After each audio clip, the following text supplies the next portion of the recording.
With the Butt Kicker Gamer 2, what you see and what you hear is what you feel. Butt Kicker. The future is feeling.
Ever witnessed someone so fast on track you doubt you could ever be on their level? The mission of Advanced Motorsports is to demonstrate the speed is achievable for everyone. With the expertise of some of the best sim drivers in North America, we are set to release free content on social media and comprehensive guides on our website. For those seeking the ultimate experience, our Advanced Motorsport Institute and personalized coaching sessions are the way to go. No matter your level of experience, we invite you to follow us on our social media to learn to be fast.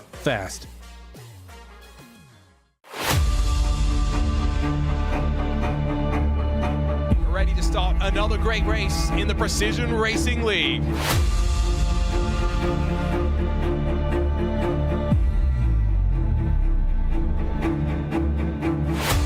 flag flies, we're underway.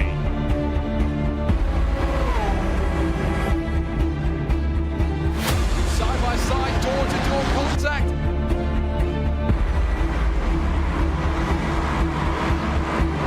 Incredible action here in the PRL.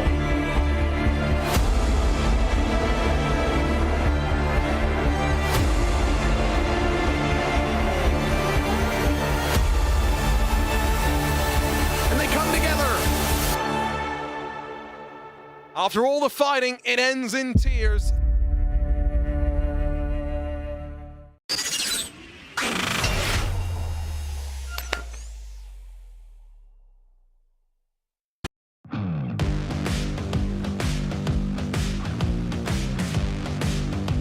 Hello everybody and welcome to Multi-Class Racing Night here in the Precision Racing League. It's time for GTP and LMP2 action to come later on, but first the LMP3s and GT4s set for their final of 9 rounds. So we're live here on RaceSpotTV once again for finals week as it is in the Precision Racing League. The end of the NASCAR Cup Series came just one day ago with Trent Tinkle taking the first PRL Championship of Season 2. 4 more champions about to be settled here tonight though in the company of myself, Ewan O'Leary, and Dylan Coyle, who is alongside me. Once again, we've reversed the roles and we're ready for multi-class racing, starting here at Spa here, Dylan. It's a good place to end our season, although it may feel a little slow to some of these drivers in these LMP3 and GT4 cars. Yeah, absolutely. Happy to be joining you again for another night of PRL action. And yes, the roles are reversed. I feel like this is going to be a ton of fun nonetheless. LMP3's GT4s around Spa.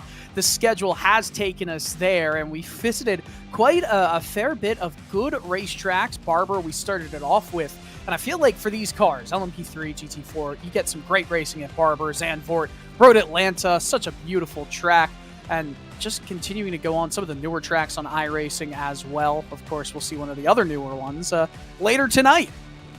Yeah, we certainly will. We'll get to that a little bit later on, but for now it's LMP3s and GT4s. In LMP3, we've got a relatively settled championship situation with Jason Dretcher leading the way by 30 points. Funsel LaRue is only 2 points ahead of Chase Wilson, though. Eric Leroy has a mathematical chance of winning the title today as well. Doug Sorrentino does not, but is in 5th position. It's Ian Starker in 6th ahead of Greg Doucette. Then Calvin Mate and Christian Garreton, who are tied on points with Nicole Taylor, rounding out the top 10.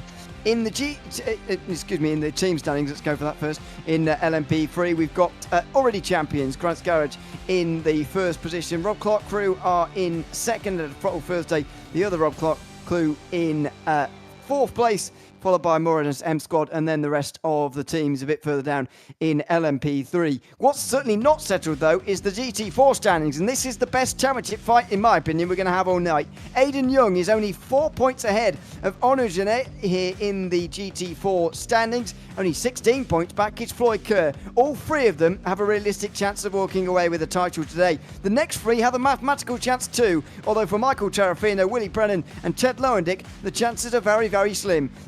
Adam Ostrich is 7th ahead of Turner Schroll, Jordan Branch and Barry Sessoms to round out the top 10 in GT4, separated all by 102 points. Hyperion Racing are pretty much confirmed as champions with 54 points over the rest of the field. Team Beef are 3rd ahead of Beware Stewards Driving. Then it is Moore and the SEM Squad who are 5th also in the team standings of GT4 as they are in LMP3. I think, Dylan, that really shows us what we're in for here tonight. A GT4 Drivers' Championship battle that is not to be missed and should be the most interesting of the 4 coming up tonight. Of course, and it is a 35-minute race, so when we do get going here, it's not going to be too often that we'll see these drivers have to deal with traffic, but they could serve some catastrophic circumstances when they do. Yep, yeah, certainly could. As we move on forward to Spa-Francorchamps, this is what it looks like from the air. But before we go any further, we must thank our sponsors that make all the PRL broadcasts here possible. Starting with Advanced Sim Racing. Owned and operated by passionate sim racers, Advanced Sim Racing designs and builds the sturdiest and most durable aluminium profile racing simulation cockpits available in the market today. All PRL members also get a 5% discount on ASR products using the Precision 5 coupon code. This broadcast is also brought to you by RaceBox Sim Racing. RaceBox offers mid and high-end button boxes for sim racing enthusiasts, from the casual gamer up to the most meticulous sim racing driver. Competitively priced and carefully handcrafted, our button boxes are an enjoyable addition to any sim racing setup. Visit RaceBoxSimRacing.com and get a 5% discount using the Precision 5 coupon code. The Puck Kicker products add an incredible immersion of realism to every game. Feel every nuance and truly put yourself in the driver's seat. Moradness is a performance lifestyle brand motivated by motorsport and founded by professional race car driver Daniel Morad. For more information, visit moradness.com. Mr. Hedge iRacing Photography. Capture your finest, proudest or simply worst moments from your hobby in up to 8K resolution. A great addition to any sim room. And finally, Advanced Motorsports. Get ready to learn to be fast with Advanced Motorsports. Follow them on their socials to become a better driver. Big thanks to all of those sponsors that make these broadcasts possible as we're here 5 nights a week indeed in the Precision Racing League. And as we are coming up towards the end of the season, you may be wondering, where could we get PRL action in the future? Well, sign-ups are open to everybody. If you visit precisionracingleague.com, all one word, no dots in between, then you can sign up for Season 3 of 2024, which is now open to everybody. Those who are already in the season, of course, get 1 week earlier than the rest, if you like, to sign up. But it's open to you in the general public as well, so make sure you get involved with any of the 5 nights of racing that we have going on. From the open wheel to the stock car to the sports car, you can find a series that you'd like to be a part of, I'm sure. We're here at Spa, though, just over 2 minutes to go in qualifying, and I think this qualifying order at the moment is slightly misselling us what we might get in the race, because at the moment both championship leaders are the pole sitters in this race, but especially in GT4 you get the feeling that's not exactly it's not going to be as simple as that is making it out to sound. No, not at all, but we do have to remember that pole position does get 1 bonus point here, and in the GT4 class, if Aiden Young is able to get that bonus point, that, I think, even changes the game a little bit more. It becomes a 5-point advantage to Young, who already has the tiebreaker because of wins.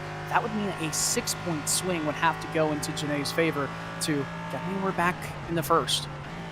Yep, it certainly would, and that also sort of simplifies the equation, because a podium place for Aiden Young would be enough no matter what at that stage. I mean, the point system does mean that it is relatively difficult to gain points back, because it's 2 points inside the top 5 other than the gap between first and second, and then it's 1 point for the rest. And if you complete more than 50%, you will score points in any of the categories that we race the Precision Racing League in. So that does make it a little bit easier, I think, to maybe retain a lead. But either way, 4 points is not a comfortable margin, because after all, knowing that you need a podium to guarantee yourself without having to worry about what everyone else is doing, that's a difficult task to make yourself or realise that the requirement for yourself is to get on the podium. Yeah, 100%. And, you know, as this season has gone on and we've seen some of the battles get closer and closer, you get into a situation where if you're Young and if you're Janae, you start to see that 6 wins from Young. How is that not enough, right, to win this title, to win this championship easily? It's because Janae has done such a solid job of being right there, right in behind the entire time. And I feel like that's something that is underlooked. It's that consistency. Even when you're not winning, you're still getting top 5s. You're still getting pole positions. And honestly, that's almost just as impressive.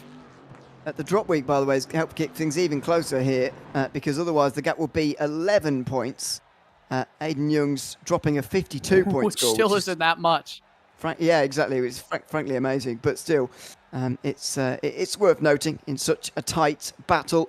That seems to be qualifying over as everybody makes gets themselves over the line. Should be 32 on the grid here tonight, starting with these LMP3s. Jason Dresser, the champion in waiting, will start on the pole with Doug Sorrentino in second. Is Christian Garreton and Melvin I've mashed the name there. Calvin Mint in 4th place. Eric Leroy and Mikey Smith will round out row 3. Just outside that half-second off pole mark, Basil LaRue is in 7th ahead of Matt Dinsmore. It's Nicholas Karangis in 9th place ahead of David Stevenson, just outside the top 10. Nikhil Taylor and Chase Wilson in 12th place. To round out the LMP3s, Greg Doucette and Ian Starker, with those who didn't set times, Sean Mulholland and Ryan Kings. To give us the grid for the final time in GT4 this season, Aiden Young taking yet another pole position. It's Anu Jeanette alongside him with Jerome Bertum and Ted Lowendick on the second row. Nathan Jennings and Michael Tarafino in the Team Beef cow-looking Mercedes in 6th place. Jordan Branson, Adam Ostrich is in 8th place, and have Willie Brennan and Nathan Deering. Calvin Tobin and Barry Sesams, 10th in the standings, 12th at the start of this race. Then the final of those who set times, Roy Brown and Doug Evans, Travis Pruitt and Robert McGeehan may well get onto the grid, having not set times in qualifying. So there you go. There is your 32-car grid, perfectly split down the middle, 16 of each, heading towards the final race of the season. 35 minutes, as you mentioned, Dylan, and it's a long way round here, so I wonder quite how many times these LMP3s are going to have to deal with traffic. First of all, because the speed difference between these two cars is not too major, and the fact that this race isn't very long, realistically.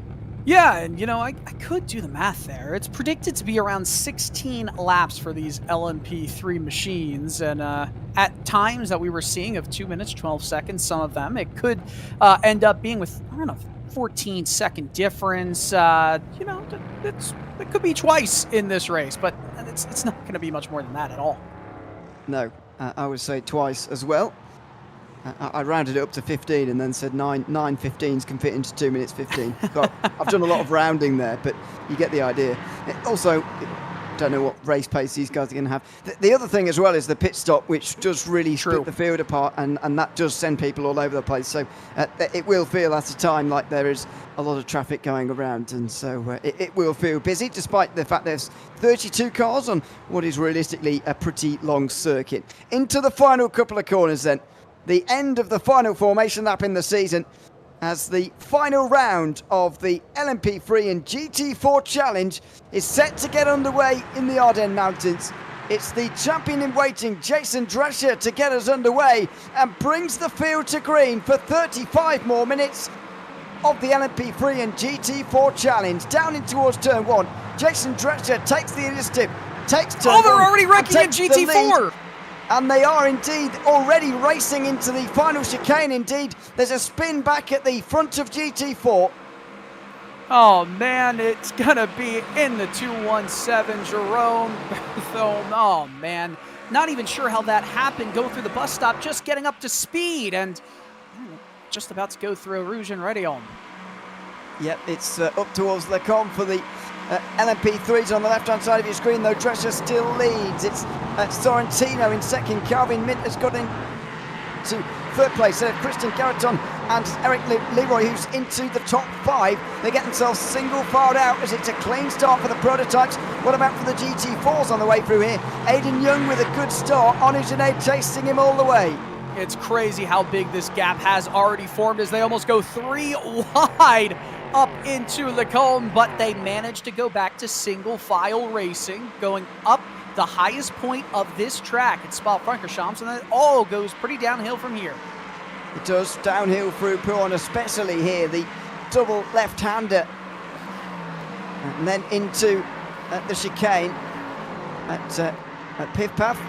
It's a real train actually forming here. There's a big gap already forming behind Christian Garreton. Not entirely sure why he's struggling so early on, or if indeed he is even struggling, or what's going on at the moment. But the front 3 getting away quickly, the rest of the field stuck behind the driver at the 57. Yeah, they are stuck behind him, but if you can make that LMP3 Elijah machine as big as possible, then I guess it doesn't really matter, right? You got to get by. Now the slipstream is going to be big. Here's a replay of what happened at the GT4 start. Look at that. Getting on 2 wheels and jumping on the curb before just lazily sliding backwards into the grass and getting going again. Oh, Vincent Leroux gets into contact with Eric Leroy as he tries to go around the outside, and Mikey Smith steps into the void. Through into 6th place goes Mikey Smith after an awkward moment for Vincent Leroux as he was trying to get past Eric Leroy. It was a knock-on effect as Leroy was trying to get past Garreton, and side by side a bit further back as well, Matt Dinsmore and Chase Wilson going side by side. Chase Wilson hangs on in that respect. What an exciting group we've got going on here in LMP3. Oh, this is just fantastic, isn't it? These drivers are very evenly matched, but talk about evenly matched, it's the top 2 in the championship. So far, 7.5 10th lead for Young, and that's going to help his championship chances. Now officially 5 points up on Janae because of that pole position. It's going to take more than a first and second for Janae to beat Young. Yeah, even if he does beat him, as you say. First and seconds, contact and a spin. Well, maybe you could see that coming as 2 cars get in the wall in LMP3, I'm afraid. Chase Wilson and Matt Dinsmore are the ones who have got into the wall. It was all starting down at turn number 1. We saw it, and as we were going back to look at the GT4 for a moment, it's all gone into chaos at Le Combe. I suppose when you're in a group like this, it is expected at some point that someone is going to end up in the wall. Yeah, it's quite expected. It is still early, lap 2. That's when you want to make your chances. And there's a bit of a jump right there, actually, over the curb. And gosh, that happened all so quickly. It wasn't normal. It wasn't a good line. There was enough of space being given and just losing control, bumping over the curbs. These cars aren't really made to just jump rapidly over the curbs like that. There's a lot of big aerodynamic pieces. Even if it's an LMP3, it's still a prototype. It still revolves around staying put onto the ground, and when it jumps over the curbs, it usually gets unbalanced quite quickly. Only 14 of those LMP3s started today, by the way. We didn't get those back to LMP3s, but we did get the back to GT4s of Travis Pruitt and Robert McGeehan, I think it was, on the back row. They did emerge, so we got 30 in the race, 14 of them LMP2s. Interestingly, neither of those involved in that crash actually decided to come down pit lane on that occasion. Matt Dinsmore and Chase Wilson are still out there, but Nicholas Carantes decides to come into the pit lane. Did I miss something, or did he get involved in that contact too? I'm not exactly sure. We're not hearing anything major happening to him. I wonder if it's a fuel-related purpose or anything like that, because he was ahead of the crash when it did happen. There's damage, unless this is just pulling over the tire. I'm quite unsure of that. 14, well, I thought it stopped for a second. He's still in the pits right now, but I think he did just end his time in his stall. So, coming back out onto the track, could that be a little bit of strategy trying to get out of this mess and be fueled up for the end? I don't know. It feels too early for that. It does, yeah, it does feel too early for that. So let's see a little bit later on what goes on. Meanwhile, the battle in GT4 continues. Onu Zinez holding on, clinging on to Aiden Young at the moment, who's leading the race. Don't forget, Young is leading the championship by just 4 points going in today. He's already got pole position, so that's now a 5-point gap for Aiden Young. And he needs to finish on the podium to guarantee himself the title, no matter where Onu Zinez finishes at the end of the day. But the fact that Zinez's got the slipstream at the moment of that Mercedes in front is just keeping him in check. But it's not a close margin by any means, as Doug Sorrentino goes off at pit path. Oh, started in P2. Doug Sorrentino having a problem right there. We'll catch a replay in just a few moments, but that's... Oh, and look at that. He's still going off, and that's an uncomfortable place to find yourself going off into the gravel. Goodness me, this has been a horror few corners for him. Absolutely, not least in front of his teammate, Taylor, which is sent him off the road too. They eventually get into line, what you could deem the correct order, certainly in terms of speed. Greg Doucette wants a piece of this though, in the multicoloured car in the background. He's not going to make any dives at the final chicane though. Here's what happens down at pit path. He enters with a lot of speed, and the rear tyres, the rear end of the car just couldn't take it.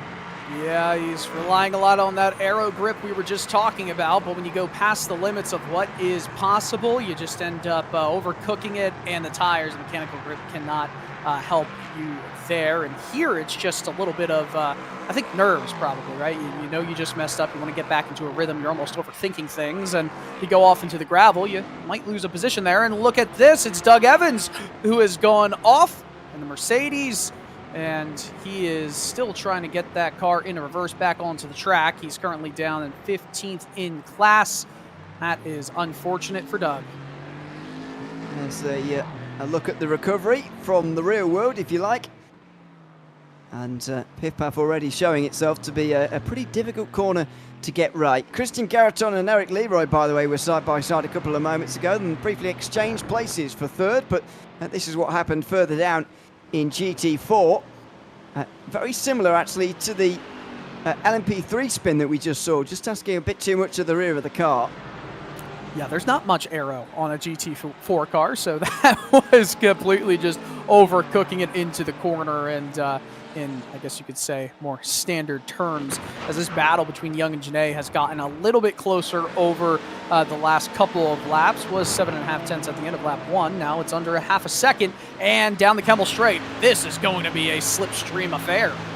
Is he going to go through here, Janae, or is he going to just wait and sit behind? Can he even go through? Looks from the off, but well, it's hard to tell when we're not on board with him, I suppose, but it looked to me as if he was almost running out of speed there on the straight. I wonder whether the Cayman is a little bit down on power in terms of straight line speed compared to the Mercedes. Punching a very big hole in the air in front of the Cayman, but it may well have more power in that huge front end than it has. I was quite wait and see. surprised, actually, that he kind of topped out right there. I don't know if it was necessarily the lack of power or speed up the straightaway. Maybe more so just, you know, you're a little bit too far back for the move, so might as well take your foot off the throttle a little bit, save some fuel. I don't know. So you just, yeah, exactly, saving fuel for the short pit stop. I suppose later on there will be a stop, of course, so something to watch out for. So we're not too far away from the halfway mark in this race. This really is sprint racing here in the Precision Racing League. The LMP3 and GT4 challenge to come first. We've got GTPs and LMP2s to come a little bit later on from the all-new, well, all-new, it's been out for nearly 3 months now, the slightly new Misano circuit, which I don't think I've commentated on iRacing before, so... I don't believe I ever have either. Well, quite looking forward to that when we get to it in about 40 minutes time or so. As we go through Blanchimont here at a circuit we certainly have commentated on before. Aidan Young just using the high-speed turn to put a bit of distance between himself and Arnaud Genet into the final couple of corners. I do wonder how much pressure Aidan Young feels in this situation, though, because he knows that even if Genet beats him and he comes home second, he's still comfortably got the title. So how much pressure can Genet really heap up onto the driver in the championship lead and race lead at the moment? I almost feel like Chaos is his best friend right here. You want to be a respectful driver, and these two have been racing against each other all season in respectful manners. But if you almost get a try, this is why I was surprised at the end of the Kemmel Straight just last lap that he didn't really force the issue there. You want to almost force Young into having to make a mistake. And with that 3.3 second gap between Genet and Lowendick, it almost makes sense to slow both of you guys down, right? You can't really win this championship if Young is just happy sitting in the slipstream. You almost want to slow it down, slow the pace down a bit, control what you can control, and if you can cause a little bit of unrest in Aidan Young's hands and feet, it might as well try to do that. Down the inside there in GT4 for Nathan Jennings, up to 5th place in the number 4. This is at the expense of Jordan Branch, and then Adam Ostrich, sorry, is the... Ostrich! He's not an ostrich. In 3rd place in the group, 7th place. Sorry. I appreciate the clarification. Yeah, a bad moment for a slip of the tongue, really, but that's anyway, okay. these things happen. That was a perfect place move for that in that slipstream. Yeah, absolutely. It looked textbook, didn't it? Really, and that's really how you've got to do it around this circuit. Yeah, absolutely. Especially when you get a good run going up Eau Rouge and Rédillon, that set of corners is just, you got to be daring, but sometimes if you're a little bit more daring than the driver in behind, you're going to gain a few hundredths in speed just up that mountainous set of corners. And that Kemmel Straight, especially with it being uphill, if you're in the slipstream, it helps immeasurably. Look at this battle, by the way, just behind that one we were just watching for 8th place in class. Cullen Tobin is heading the group with Nathan Deering, Willie Brennan very close to his teammate, followed by Barry Sessoms, who's made up a place since the start, and Roy Brown, who's in 12th place. Just running not too far ahead from Jean Bertium, who is looking to recover from that lap 1 incident, that gap just over a second. But what a group we've got here. Kind of displays the nature of Spa in some ways, that you can actually keep groups quite close together, really, with the amount of straight sections and the importance of slipstream at this venue. It also does help that these cars are underpowered compared to some of the beasts we do see take on the Spa-Francorchamps circuit, and that also plays into it in a big way. GT4 cars don't have as much dirty air, even around these faster corners. They're not going to be suffering as much as we might see it later on tonight with LMP2 and GTP cars at Misano. But nonetheless, it does allow for close racing. This field of drivers, they're very evenly matched, and I'm looking forward to, in just a couple laps here, seeing how this faster LMP3 traffic does get around, because right now the gap between Aidan Young to Drescher is minute and 35 seconds, minute 36 seconds, as some defense happens up here, almost side by side going into Le Combe. But the tail end of GT3 is, or GT4, probably going to be lapped any lap now. And look at this. Yeah, here we go. Ostrich round the outside of Jordan Branch, who was trying to find his own way through on Nathan Jennings and briefly got his nose ahead. But now he's going to have to worry about the battle for 6th place. Down the inside for the driver of the Porsche into No Name Corner. Nathan Jennings is loving this as he scampers away with 5th place, but Adam Ostrich makes his way through into 6th position. Further back in the fight for 8th place, it all gets a lot closer as well.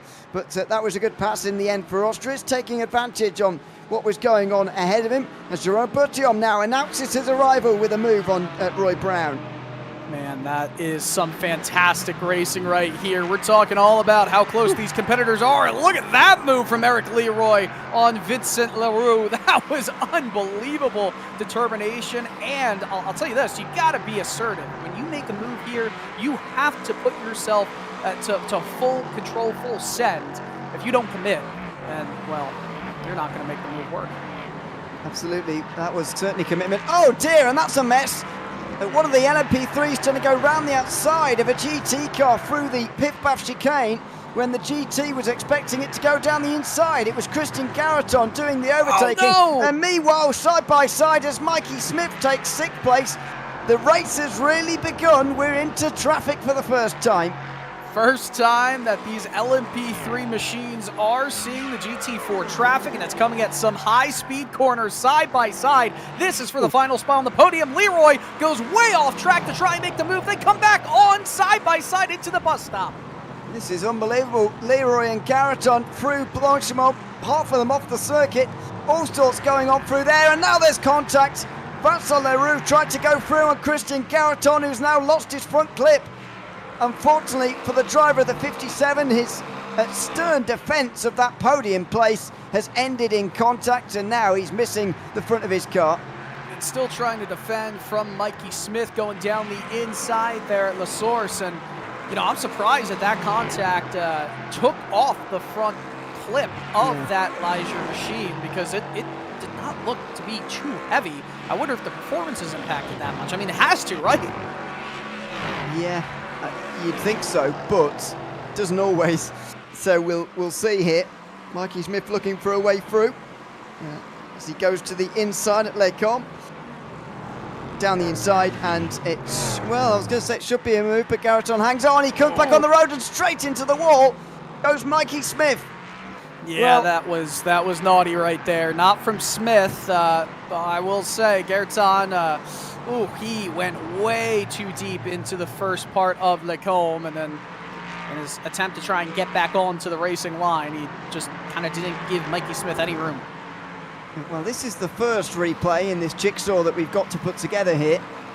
There's I mean, it's minimal contact as well from Vincent Leroux, and as you say, I share your surprise that he's lost his front end because of that. He's still fighting here. This is a really rambunctious fight. It is. It's Doug Sarantino, who's actually got the fastest lap of the race so far, by the way, as you can see by the purple highlighting to his name. He's looking for 5th place here with Christian Garreton still clinging on to this position. He could have been in that battle for 2nd place, which is currently in there. So could Mikey Smith. Apart from this, that was late on the brakes from Garreton. Well, difficult to... I don't know. It didn't look as horrible from up top, but it was certainly a bit of a mistake right there from Garreton. Yeah. Certainly a mistake. As we get into thick traffic now, we're seeing pit stops from LMP3s, and you don't. Excuse me, we're seeing pit stops from GT4. Surprised about that actually, but maybe they want to avoid the traffic too, I suppose. Yeah, I don't know. I feel both parties probably could have done a little bit more to avoid that, but especially as the driver behind, you can see everything happening in front of you. Unfortunately for Mikey Smith, he comes into the pit lane now. No surprise there, really. There'll be some damage to repair. You could probably say the same for Garreton, actually. An Express may be surprised that he's not come in this time round. But anyway, the group for 8th place is mostly still together in GT4, although it's not for 8th place anymore. It's for 6th now. Willie Brennan at the head of it with Barry Sessom, then Jean Bertium and Roy Brown. A couple of those drivers who were involved, like Callum Tobin, have now come into the pit lane. Most importantly, Honor Genet has come into the pit lane as he tries to overtake Aidan Young in this race. Leroy and Leroux, or Leroux I should say, or how about that? Try to say that 2 times fast. These two are fighting each other right now for 8th place after pit stops, and well, it's game on here. Yeah, it kind of feels like these two have got the same second name, but in different languages to me. But I mean, Leroy and Leroux. I'm a big hockey guy. We got Claude Giroux. We got Mario Lemieux. How about Vincent Leroux? Maybe they just look a bit similar, and I'm maybe reading too much into it anyway. Don't know. Leroy and Leroux. No, I like that.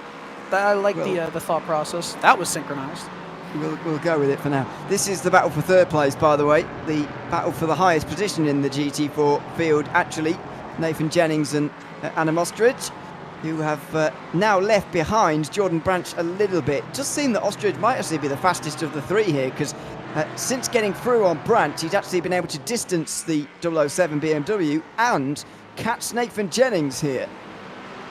Yeah, doing a quite the solid job right here for Ostrich, and you know, only 2/10 back. He's in the slipstream. He might get a little bit of an aid from traffic being a bit of a bother, at least on the apex. That could have been quite precarious for both drivers. Jennings to be in with that LMP3 machine. That could have been quite scary there.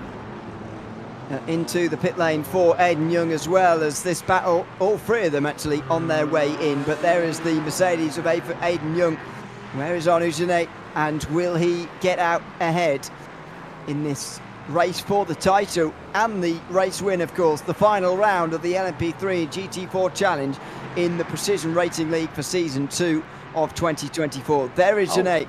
Doesn't seem to have had heaps of traffic during this lap, but he does have a couple of LMP3s going through on him at the moment. That shouldn't be any disadvantage. Young's going to have the short run through the first corner, but the tight exit. And so Arnaud Genet is going to get the big run here on Aiden Young, despite not coming through quite straight away. There's an unrivaled chance now for Arnaud Genet to make his way through, if he wants to, of course. It could get tactical here as the two of them race for the win. They'll both know the importance of slipstream. Aiden Young throws it over the curbs immediately here. Arnaud Genet knows this is not an opportunity that can be missed here at Spa as he goes to the outside now. He pulls alongside, but he's only creeping alongside here as Aiden Young's Mercedes powers on the inside. Contact between the title rivals into Les Combes, and Aiden Young hangs on to what will become the race lead. Arnaud Genet couldn't take his chance. Oh, that was so close, and that was partially aided by the fact that Aiden Young's pit stop in the box was 0.9 of a second slower than Arnaud Genet. That absolutely played a factor into that another 10th, and that's a change for the lead of this race. Absolutely. Well, that was so close between them, but now the question is going to be, can that Porsche get its way past the Mercedes? Because on that showing there, in what was almost at the end of straight drag race, it didn't seem to me that the Porsche really had too much speed on top of what the Mercedes was offering. Yeah, that's exactly what you had mentioned around 20 minutes ago, and I wasn't sure if that was absolutely the case, but it definitely did start to stall out, especially once he pulled out of the slipstream. You wanted to get the move done, you had to pull out of the slipstream, obviously. You get that full hit of air wall, and that's unfortunately what happens. Let's see how this LMP3 traffic kind of takes care of GT4 right here, and that was easy said, easy done. Well, this battle could well rage on for the remainder of this race, really. Just over 20 minutes into this one, and pretty much everybody's been in, only Willie Brennan yet to make a stop. And he won't, I don't think. He's going to continue on, is he?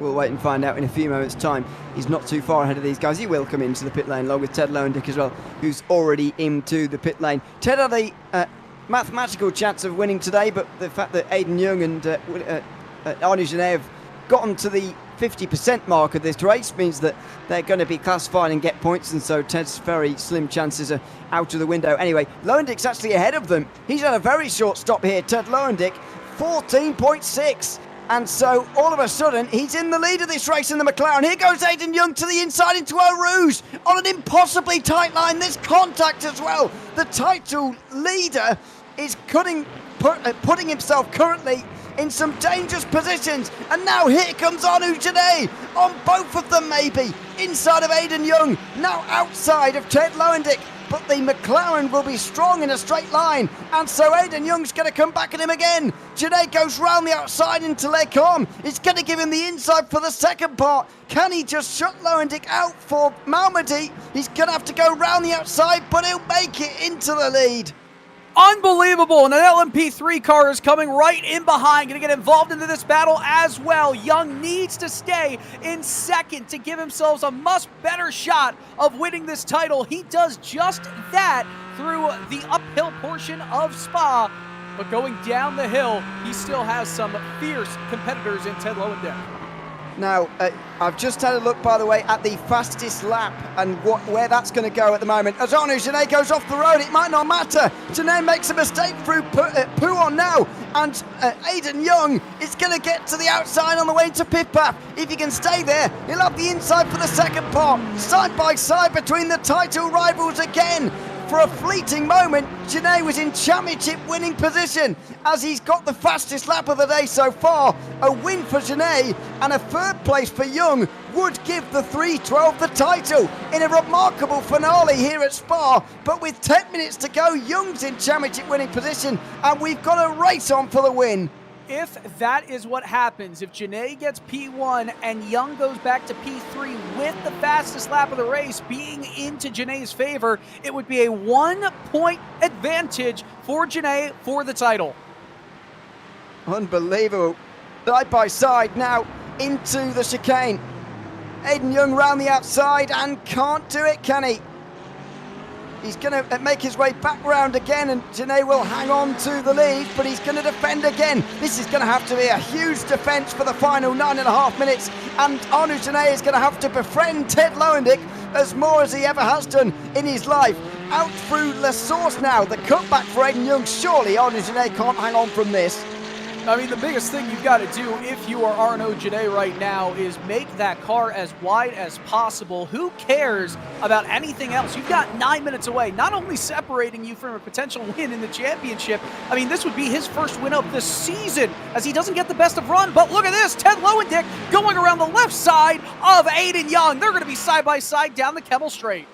And he doesn't want to give Young the slipstream here, Janae, but he wants to box him in. And Young's going to just go through the middle instead. On the way towards Lecon, the Mercedes trying to take the lead away again. But Janae's going to hang the inside for Malmedy. That gave him the position on Lowendick, but it's not given him the position on Aiden Young. He'll go defensive on Lowendick, who is looking for a way through. Can't find one for the moment. Here goes Aiden Young round the outside. A spectacular move if it works, but it won't. He slides out wide, and Arnaud Janae takes the lead again. This is just spectacular racing here at Spa-Francorchamps. As they go towards the run to Pouhon, they will have to deal with LMP3 traffic. That's going to severely hamper Janae's run through those two quarters. Wow, that was a big slide and an important one as well for Arnaud Janae as he just got his car in front of Aiden Young, who's again going round the outside through pit path. This is spectacular racing in the PRL again. The LMP3 and GT4 challenge coming to a thrilling conclusion at Spa. Arnaud Janae on the inside in towards Davolo, and he takes the lead back with 7.5 minutes left. He's genuinely almost being just bump drafted through those quarters as he goes back onto this long curving straightaway. I know there's some quarters here, but you're in the slipstream. You're going almost full throttle the entire way through. Lowendick is right there as well. 7 minutes to go. I mean, this is gigantic championship implications here. It absolutely is. Janae still holds the fastest lap, by the way, so the gap on the road is down to 4. And if we add the positions up, Aiden Young is winning this championship at the moment by a singular point, because Arnaud Janae is taking his first win of the season as it stands at the best possible moment to take this title away. Back into La Source once again. This is just spectacular, but Arnaud Janae has got far too many laps as far as he's concerned to hang on. This is just unbelievable right now. Who's really going to make the first massive mistake? Because these two, they're so close together, but there's so little time left that if there is one mistake, one lockup, you can almost count this championship as over, sliding right over the top of the hill where both drivers. Look at the battle for first in GT4. Picture-in-picture is 8th. Battle's all over. It certainly is. Aiden Young's going to have the best chance he's had since the exit of the pit stop window here. He flies on past Arnaud Janae, and he takes the apex at Lecom as well. Aiden Young, the championship leader, now race leader as well. Arnaud Janae is going to have his biggest task yet as he tries to find a way back past the Mercedes again. Well, we also have to think about where the LMP3 traffic is on track right now, because there is a small chance that they're going to get into this battle before we see the checkered flag here. Well, I'm not sure if they're going to be lapped by the leaders again. There's the track map. Where is the leader on that? The 29. It's just coming out of La Source. Well, maybe. that means it will be 3 laps to go, including the one the LMP3 is on. But does that mean these guys are about to take 3 laps to go, or are they already on 3 laps to go? We just don't know. We truly just don't know, and that's the beauty of multi-class racing with championship implications as big as this. Still, Janae able to stay within just 1 car length of Aiden Young, and he's going to have the advantage of the slipstream here as we go through Blanchimont to the bus stop. It's the first time in a while that Janae has been in this spot, while Young has led coming into the bus stop. Well, this is just spectacular, as meanwhile we look at a battle in LMP3 in the bottom right-hand side of your screen at the moment as well, by the way. That's all going on while the battle for the win in GT4 is happening. There's battles for podium places in prototype as well. Doug Sorrentino has recovered actually very well indeed to get back to 3rd place ahead of Eric Leroy and Christian Garaton, who's, I think, got a front end again. Yes, he has. And so that's been some repair over the course of the pit stop window. But our focus will remain on the GT4 leading battle. Onizune trying to find his way through. Does that Porsche have enough legs in it on the straights to make this work? I mean, that's the all-important question. I feel like even in the slipstream, you see it kind of cap out. You see that stall happen as we get towards Lacombe and the Kemmel Straight. Who's going to throw it through the most daringly around Radion and Eau Rouge? They all kind of go through at the same line, but that slipstream is the ultimate equalizer. Lowendick is closer too now. Here he is. He's going to get the double slipstream here. We're not going to see 3 wide, are we, into Lacombe? I just wonder how much Ted Lowendick really wants to get involved in this. Does he really want to be the one who's decided a title here? Knowing Ted, I feel like he doesn't really want to be that person, to be honest, but we'll wait and see. He'll certainly want to win this race, whatever way he can, but I don't know. It may be difficult for him to get involved. Let's see as another lap passes them by. Onizune nowhere near getting through on that occasion. Big crash over the top at Radion here, though, back further in GT4. That could have been a lot worse, actually, but the car's not recovered yet, so I'm just breathing in here. Still driving the wrong way. Got to be careful of that. Yeah, that could be a black flag. Yeah, careful. There we go. Oh no, 3-point turn at Radion. This is a disaster. But everybody got away fairly clean. To be fair, considering there was a big spin and a crash at the top of Radion, that's about as good as that could have gone. Yeah, that's very true. It's just an uncomfortable sight to see if you're going up through Eau Rouge and Radion, and then you see a car driving backwards towards you. Yeah. Not ideal is the words I'd use, probably, to see that, as we have a look as well at an incident for Callan Tobin in GT4. A slide from Roy Brown, I think that was, alongside him, and he slides through Lacombe. He'll have a bit of a job getting back on the road himself here, but, oh, well, I was about to say he didn't hit anything. Well, he's reversed into the wall, but that shouldn't have done too much damage. So a couple of incidents starting to creep in as we get into the closing minutes. And as we go into the bus stop, this could be the penultimate lap that these drivers are coming to right now. Actually, I think it's going to be the final lap of the race for them. 2 minutes, 3 seconds. It depends where the LMP3, the overall leader of this race, takes the white flag at. Where's the LMP3 leader? Drescher right here. Yeah, not close enough. I don't think they're close enough. So we're going to see 2 more laps for this GT4 leading battle. And can we have 20 more? It's just been brilliant between these 3, it really has. But the race has got to end at some point. 90 seconds remaining. There is the leader in the bottom right of his screen. He's not quite going to get there. Will Onizune get there in the final minutes of this race? He's got to run. He's peeking to the inside. He's got the best run he's had while he's been in second position. Aiden Young covers him off, though. Can he take the racing line as well? He can.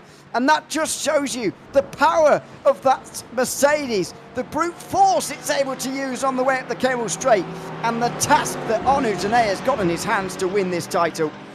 It is certainly helping him out here in this race for the win, race for the championship right here. Janae came into this race with 0 wins, 7 top 5s. He's only won once in GT4 competition all time in PRL history, but for Aiden Young, who's come out of here with 7 victories, this guy is unbelievable. He's looking for another and to win this championship by the slimmest of margins, and 6 victories, I should say. Yeah, Don't forget the drop weeks, by the way, don't apply in the final round of PRL. That's why it's such an interesting situation, because otherwise it would be pretty difficult actually for Onuzene to win. I think it'd actually already be impossible. He would have needed the pole position, the fastest lap and the win. And he would have needed Aiden Young to finish third or lower. So there you go. It's keeping us lively and keeping us alive here on the final day. Here, the lack of a drop week.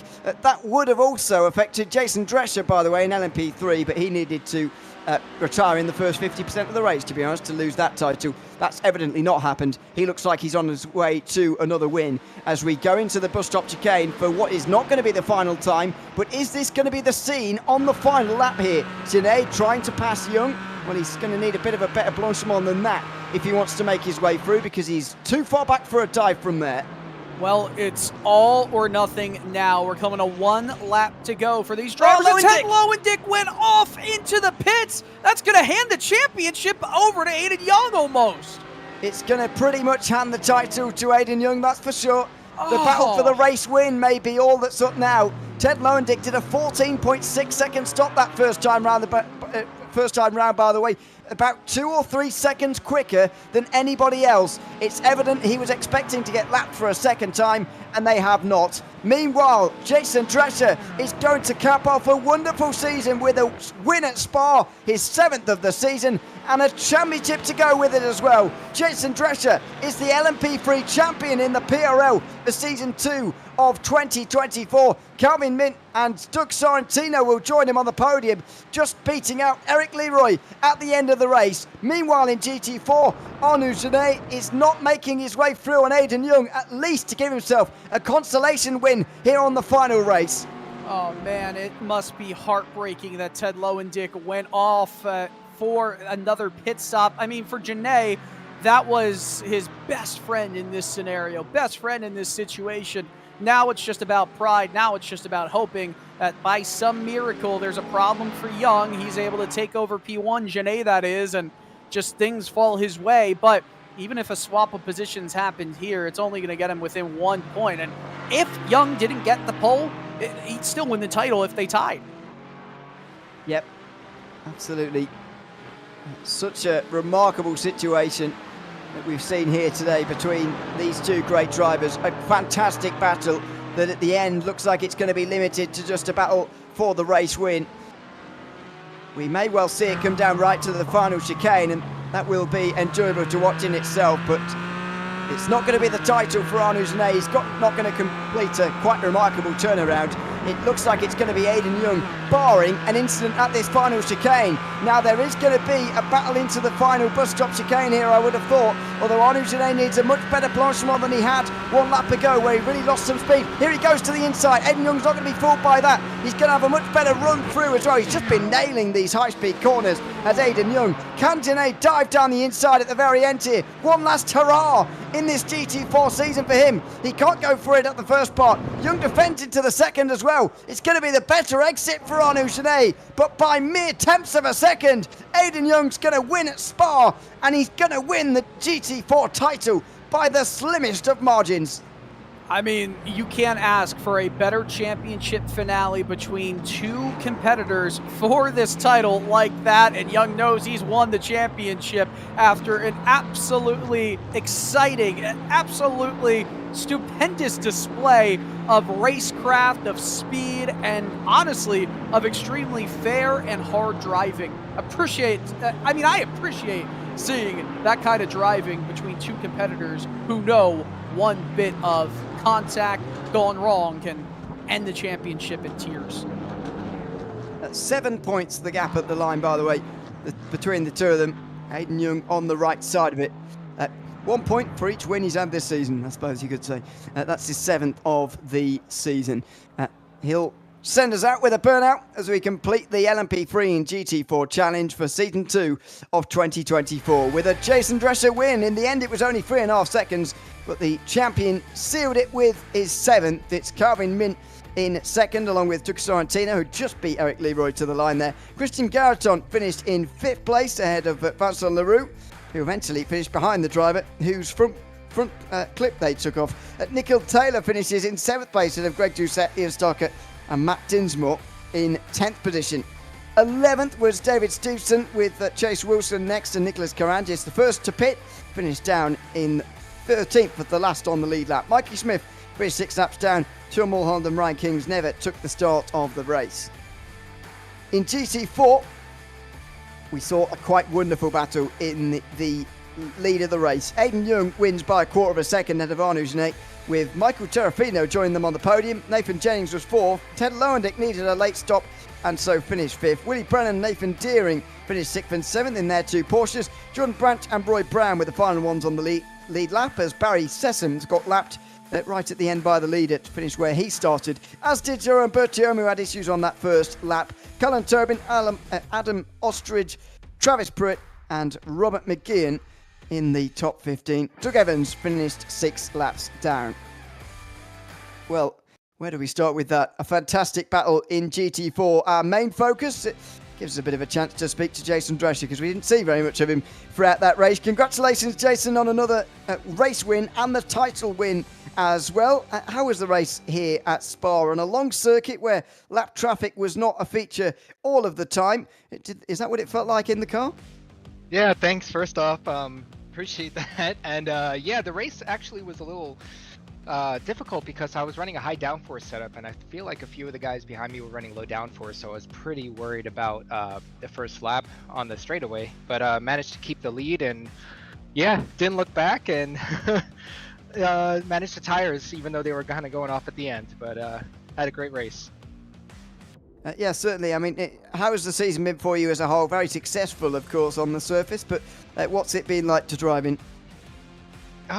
It's been good. I definitely made a few mistakes, which I definitely apologize about, but I've learned from them, and had a good race, and there's a lot of quick people on here, so I was pretty happy to walk away with the championship, and I look forward to next season with the rain.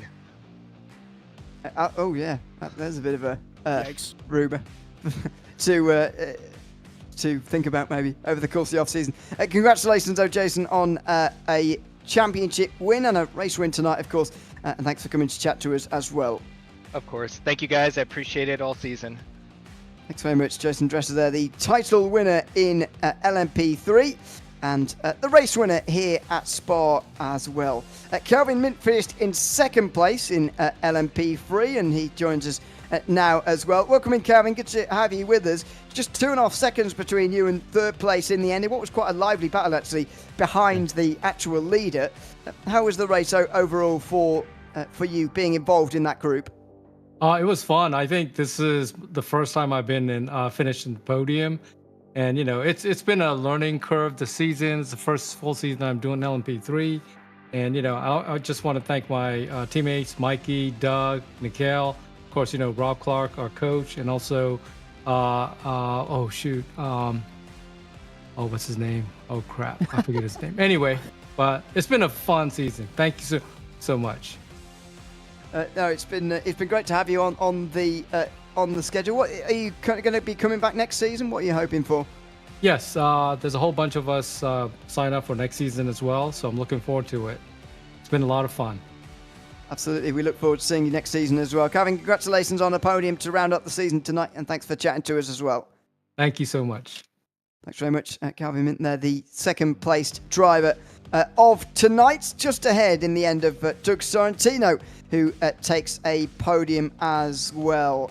Welcome in, Doug. Good to have you with us too. 3rd place in what I could describe as a race of recovery, if you'll allow me to, for this round of the championship. I mean, what was the recovering from the sort of spin like so early on in the race? Of course, gave you a lot of time to recover, but it did give you a lot of overtaking to do as well. Yeah, I had an incident where Nikhil and I spun on Nordschleife, and then I spun again on this one. You know, just threw the car, trusted it a bit too much, and it bit me. LMP3 is very picky with how it wants to be driven, and I just got the shakes out of my way and decided to do a 2nd to last to 3rd. So we had some fun with it. We made what we could. Made it entertaining, that's for sure. I mean, what was the car like to drive around here? Because traditionally, to me, the LMP3 looks like a car that would suit a circuit like Spa. It definitely is. You have to know and understand where the slip angle is, especially on these corners. They're primarily flat.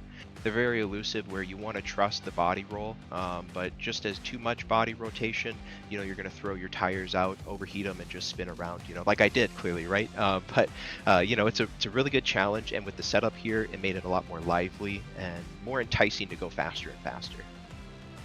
Well, congratulations on rounding up the season with a podium tonight, Doug, and thanks for chatting to us as well. Thanks, guys. Have a great rest of your day. Thanks very much, Doug Sorrentino there, chatting to us at the end of the season in LMP3. Time to go down to GT4 now, where race winner and champion Aidan Young joins us. Welcome in, Aidan. Good to have you with us. What a great battle we saw between yourself and Oduzane there. I mean, we thoroughly enjoyed watching it in the commentary booth. How was it to be a part of? It was very fun. I mean, like, I was gritting my teeth the whole time I was battling. It's just like some of the passes I was trying to make, I was like, I'm going to die. This car is not going to stand. I'm going to lose grip. I'm going to be in the wall. It's not going to end well. Wait a minute. How am I still side by side? What is going on? I mean, to me, anyway, from the off-pause, it's always difficult to tell by just watching, but it looked like the Mercedes did have a bit of a straight-line speed advantage, especially over the Porsche, which was behind you for most of the race. How much was that a factor in the way that the battle played out? Was the advantage in a straight line quite as pronounced as it looked from our point of view? Actually, no, it wasn't. If Ted Lowendick would have, if Ted would have still been in the battle with me and Arnaud, I reckon Ted would have got that, because his straight line speed on that McLaren is just nuts. I mean, like the Merc, I mean, I was on a pretty low wing, so I was close to dying every lap, which is why I was fast in the straight. But still, even with the low wing, when you got a McLaren behind you, you can't stop a McLaren from passing you in a straight line, especially at Spa. I get the feeling that Ted didn't really want to get involved in the championship battle, to be honest with you, which was exactly what would have happened if he had done. So there you go, just a guess, but we'll speak to him a little bit later on.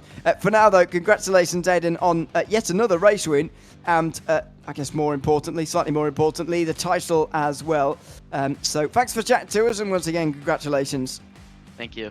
Yeah, that's actually my first PRL title, so I'm extremely happy, because I was close once, but it didn't quite go my way, so to get it now, it's awesome.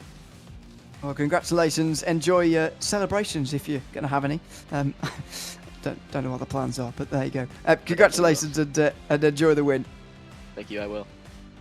Aidan Young there, the champion in GT4, just ahead of Oduzane, who also joins us now. I think I've just interrupted the conversation. Sorry about that. Anu, welcome into the booth. Good to have you with us. Second place in the end, just behind Aidan Young. Couldn't quite hang on to the lead, or indeed the title, which you were holding for a brief moment there as the fighting with Ted was going on as well. Just what was that battle like to be a part of from your point of view?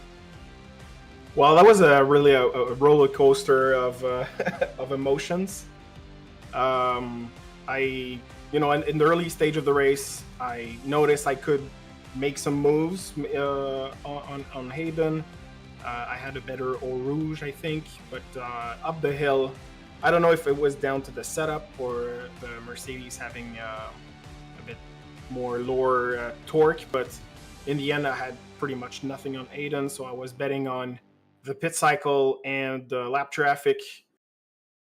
So that's why I pitted early, but I missed my box, and then Teddy came in to play with us. So that was a lot of fun, and I think that's what gave me a P1 for a couple of laps. But Hayden didn't let it go at any point, and I'm not so sure. I did some simulations beforehand, before the race, and I was 4 points away from Aidan. So if he had finished fourth, not fourth, but second, and I needed those 5 points, that would have mean win, pole, and fastest lap. But I didn't get pole. So something had to happen to Aidan, but it didn't, and I'm glad for him. He had a wonderful season, 7 wins, I think. So that's massive. That's what he deserves, to be on the first step of the podium today and the championship as well. As you say, though, because you had the fastest lap at one stage, a third place for Young and a win for you would have been good enough. And for a brief moment, you were in those positions. Did you ever have any hope with Ted there involved in the fight? Did you have a hope at any point that you were going to win the title? I tried not to think too much about it. You just want to focus on driving, not making any mistakes. We were pretty much at the limit there. So, but yeah, I was hoping if I could give Teddy the draft and at least put a good fight on Aiden, then for a couple of laps, then that could have get me out of trouble and out of draft for Aiden. So I think I had pace just to let him behind me. But yeah, this is too bad. I mean, but I feel like if I won this one and the championship as well, I feel like I would feel probably cheated in some way, since that would have been my only win, and Aiden won 7 so far. So I mean, so yeah, I mean, in the end, I don't regret anything. I mean, I've driven with my heart out. I've sweated a lot tonight, but I'm very happy with the results. And on to the next season. Absolutely. We look forward to seeing you there, Arno. Congratulations on second, and thanks for chatting to us too. All right. Thank you, boys. Have a nice off season. Thanks very much, Arno Genet there. The second place GT4 in tonight's race and tonight's championship as well. Just lastly, let's have a chat to Ted Lowendick as well. It was so close, Ted, to you being involved and on the podium in the end, but you couldn't quite do it. I guess miscalculations, was it, on the fuel today? So I took a gamble thinking that we were going to get lapped by the LMP2s a second time. Clicked it down a couple extra clicks there, and I didn't think I was going to come out in front of them. Thought I'd at least be close enough to get the tow. Yeah, just needed 2.5 more liters, and we would have been able to stay there for the rest of the race. But unfortunately, that's the way it goes.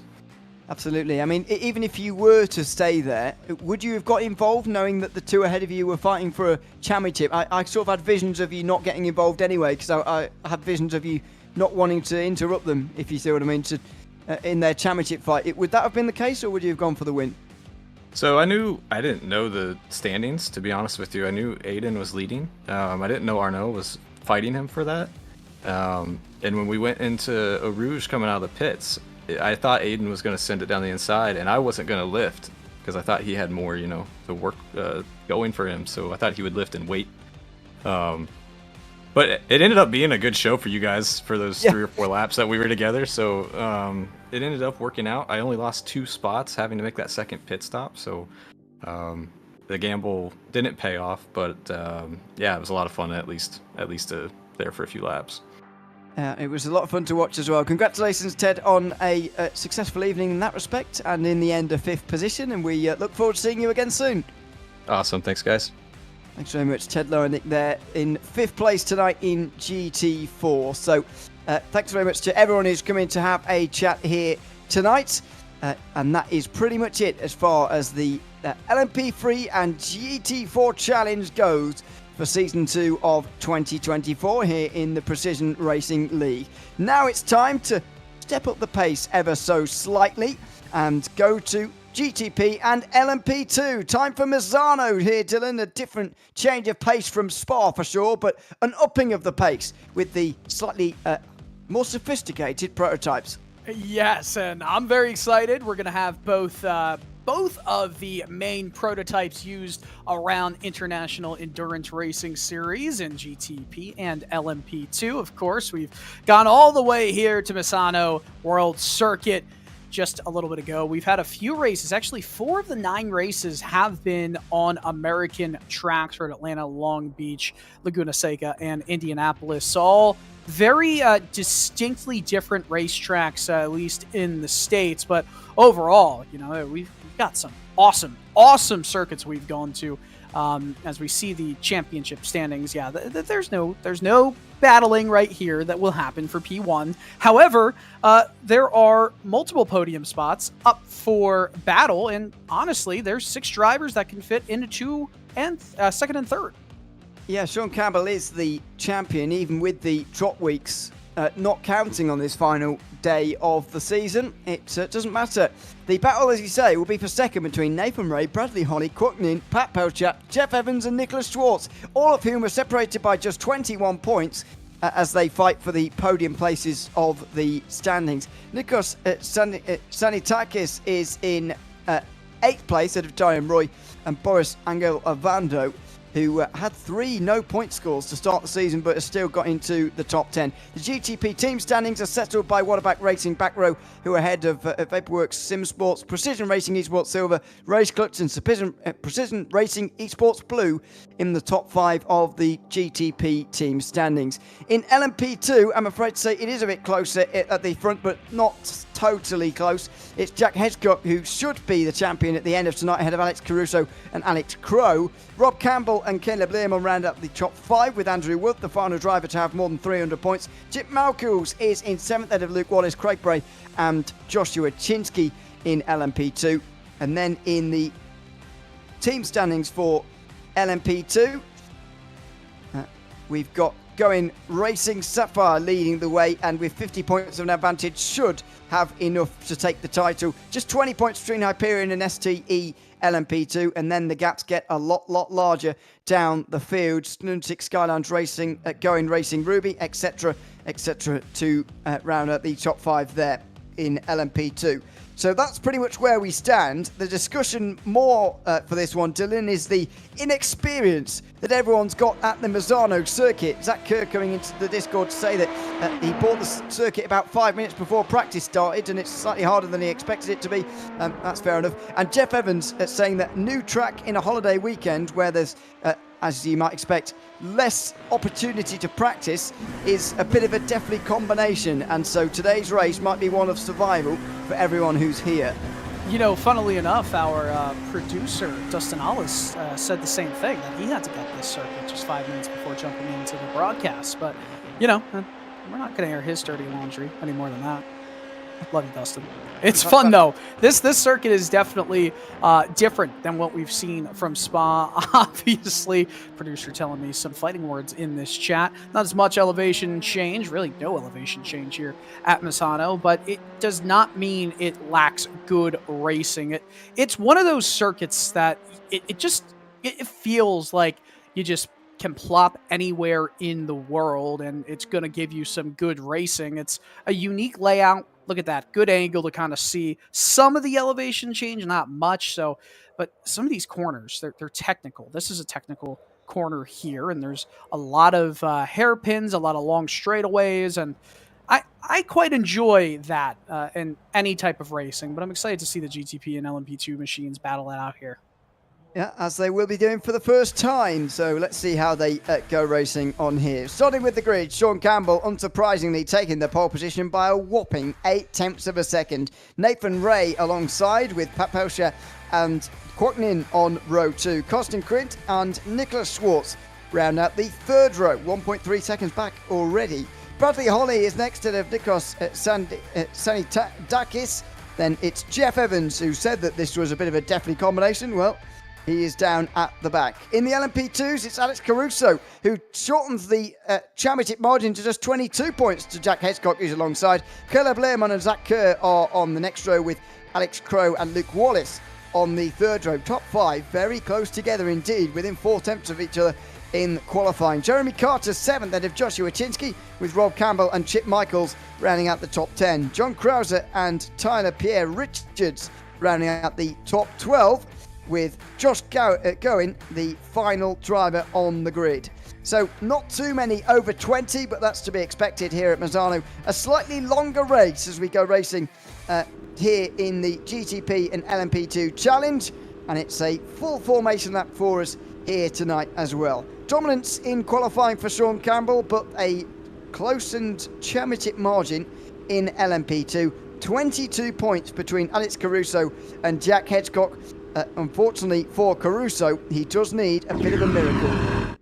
Yeah, it's definitely going to be an extremely important race for Jack Hedgecock to have any kind of shot here at obviously getting or excuse me, Alex Caruso at getting that championship. I'm trying to do all the permutations, all the math right now. If Caruso wins this race and the points kind of come down to a tie, which again, it's going to be hard to see that being the case, but if that did happen, it would be another tiebreaker needed because they would have equal wins. They have equal second place finishes. I'm not sure yet about the third place finishes, but trying to do all the math with you, Ewan. Alex Caruso's got more thirds, I think. I think he's got 2, and I think that Hedgecock's only got 1, as far as I can see there. So I think Caruso would win a count back, but even so, needs to gain 22 points. That would mean that Hedgecock would have to finish 18th in a field only containing about 13. So that's going to be quite tricky. I think once he gets to 50% of the race, Jack Hedgecock is going to be pretty safe in the knowledge that he is the champion. Yeah, that's pretty fair. You know, it did not account for the lack of drivers right now in the LMP2 field with 16 originally jumping in here. Yeah, that does mean, by the way, that, as I said earlier, pretty much everybody in the Precision Racing League scores points when they enter a race, especially on the row side. Now, that's more common in the Oval Series, etc., although there are less points available in the Oval Series. Still goes down to 42nd, which is plenty for the drivers that we've got.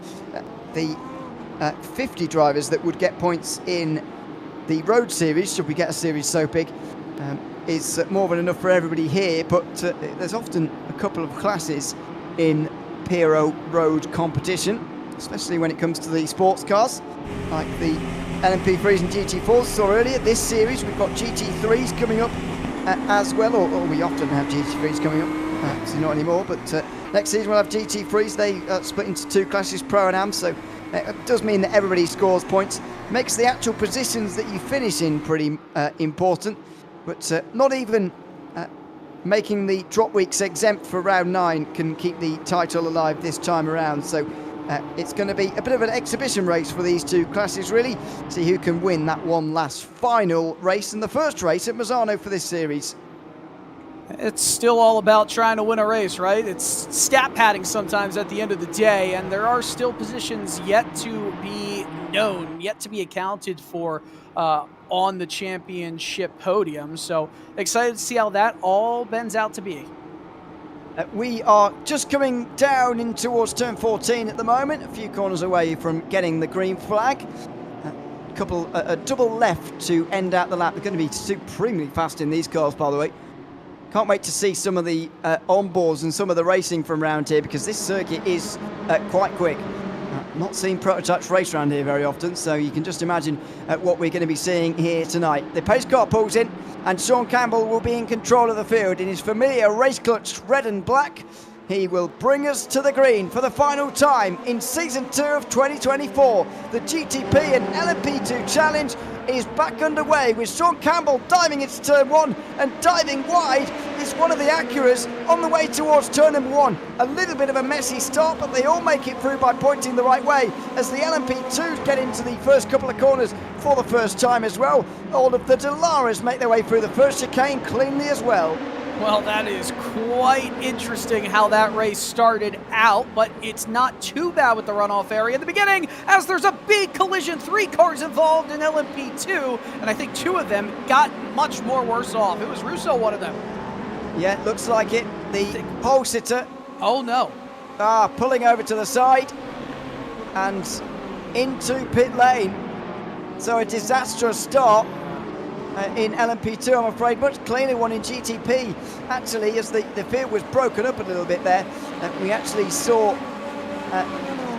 the LMP2s able to utilise a bit of their own speed, but they're already not that far away from the back of the GTP, so let's go and wait and see what happens over the course of the rest of the day. But Jack Hedgecock still leads. Alex Caruso is back to the back of the field, and what a shame that is, as Caruso was looking to take that pole position into maybe a race win. Yeah, that's absolutely a shame for Alex Caruso, and as these 2 LMP2 machines do battle, that's Crow and Luke Wallace trying to get that 3rd place final step on the podium. Does not work out for Wallace there. He's going to have to get back into the horse to get a move on, but he also has to think about defense, because Zach Kerr in that 16 blue machine is right there to try and take that position away. Down into the first couple of corners again. This is turns 1, 2, and then 3. Right, you can make a bit of a dive on the way down towards 4. Dive down the inside for Zach Kerr, and Luke Wallace has to give over 4th position into turn 4. So Zach Kerr makes up a position. Good dive down the inside there in the end, actually, and a textbook way to make a pass around that first sector. This is just such good racing. This is not necessarily good racing, as Holly and Zanadakis got together briefly. I don't think there was any body or two bad body car parts, excuse me, flying off there, but nonetheless, that is not what you want to see between cars that really depend on all the aerodynamic portions of the vehicles. And Nicholas Schwartz and Kwok Ning got together earlier on, and so now Schwartz is going backwards. Through goes Bradley Holly down the inside, and Zanidakis may well do the same here as well very soon. Down the inside, the final corner's not something you see very often, and Nicholas Schwartz will hang on as a result. These GTPs, I think, are struggling a little bit to get up to speed. Apart from the top 3 who are really motoring here, the LMP2s are really not losing that much time to the GTPs at all. The two classes not actually dissimilar in speed at the moment. Yeah, not at all, and I don't think I think as this race goes on, we're obviously going to see that separation form. Now, of course, Jeff Evans trying to make a move down the inside of Zanadakis, and remember, just had a bit of contact the lap before. Schwartz, we're hearing, just went slow through one of these corners, trying to catch up to Evans and Zanadakis in this fight for 6th place. Here's a replay, Ewan, and wow, that is lucky that he didn't get too deep into the gravel trap, because that would have been majorly poor for his race. How about that, though? There he goes, straight into the side of Zanidakis, who got overtook by Jeff Evans in the pink. Nicholas Schwartz tried to follow through, and now he's amongst the LMP2s. A disaster for Nicholas Schwartz, bit over-exuberant really down the inside. Saw a gap, went for it, it didn't work out. What just happened there? Jeff Evans, and we're hearing that it's father on son violence right there. What's going on here? Oh no! Jeff Evans, miles and miles off the road. Who was at that at the hands of? Doug Evans, his dad. Are you sure? Was it? Isn't that what was? Wait a second. Oh. That person we've just mentioned is not in the race. Anyway, meanwhile, Jeff Evans will continue on. We think it was Zanadakis who got into the back of him. Here we are on board with him, smashes into the back of him. Can't tell really, Dylan, whether Jeff Evans got on the brakes too early there, or whether Zanadakis has forgotten. Yeah, that was certainly not Doug Evans, as I'm having a brain fart kind of moment right there. As, there we go, everything's working on my end again. But, gotta say, that was a brutal looking corner entry. I mean, it almost looked like Zanadakis forgot how to, where the brake pedal was. Well, this is what I mean. Was that the case, or was it Jeff Evans on the brakes too soon? I don't know. As we have a look at the googly eyes of Caleb Learmont. Googly eyes on the VR headset, of course. As he settles into 2nd position and the early part of the race in LMP2, just under 6 minutes in. I find it quite amusing that he's got those eyes on his headset, to be honest, but there you go. They've become a staple. Obviously, it's got an American football helmet in the background. Is that a famous helmet of any description or not? It looks like University of Kentucky. That's not really that famous of a helmet, and I don't think many people are too fond of the University of Kentucky football in this broadcast booth, meaning one specifically.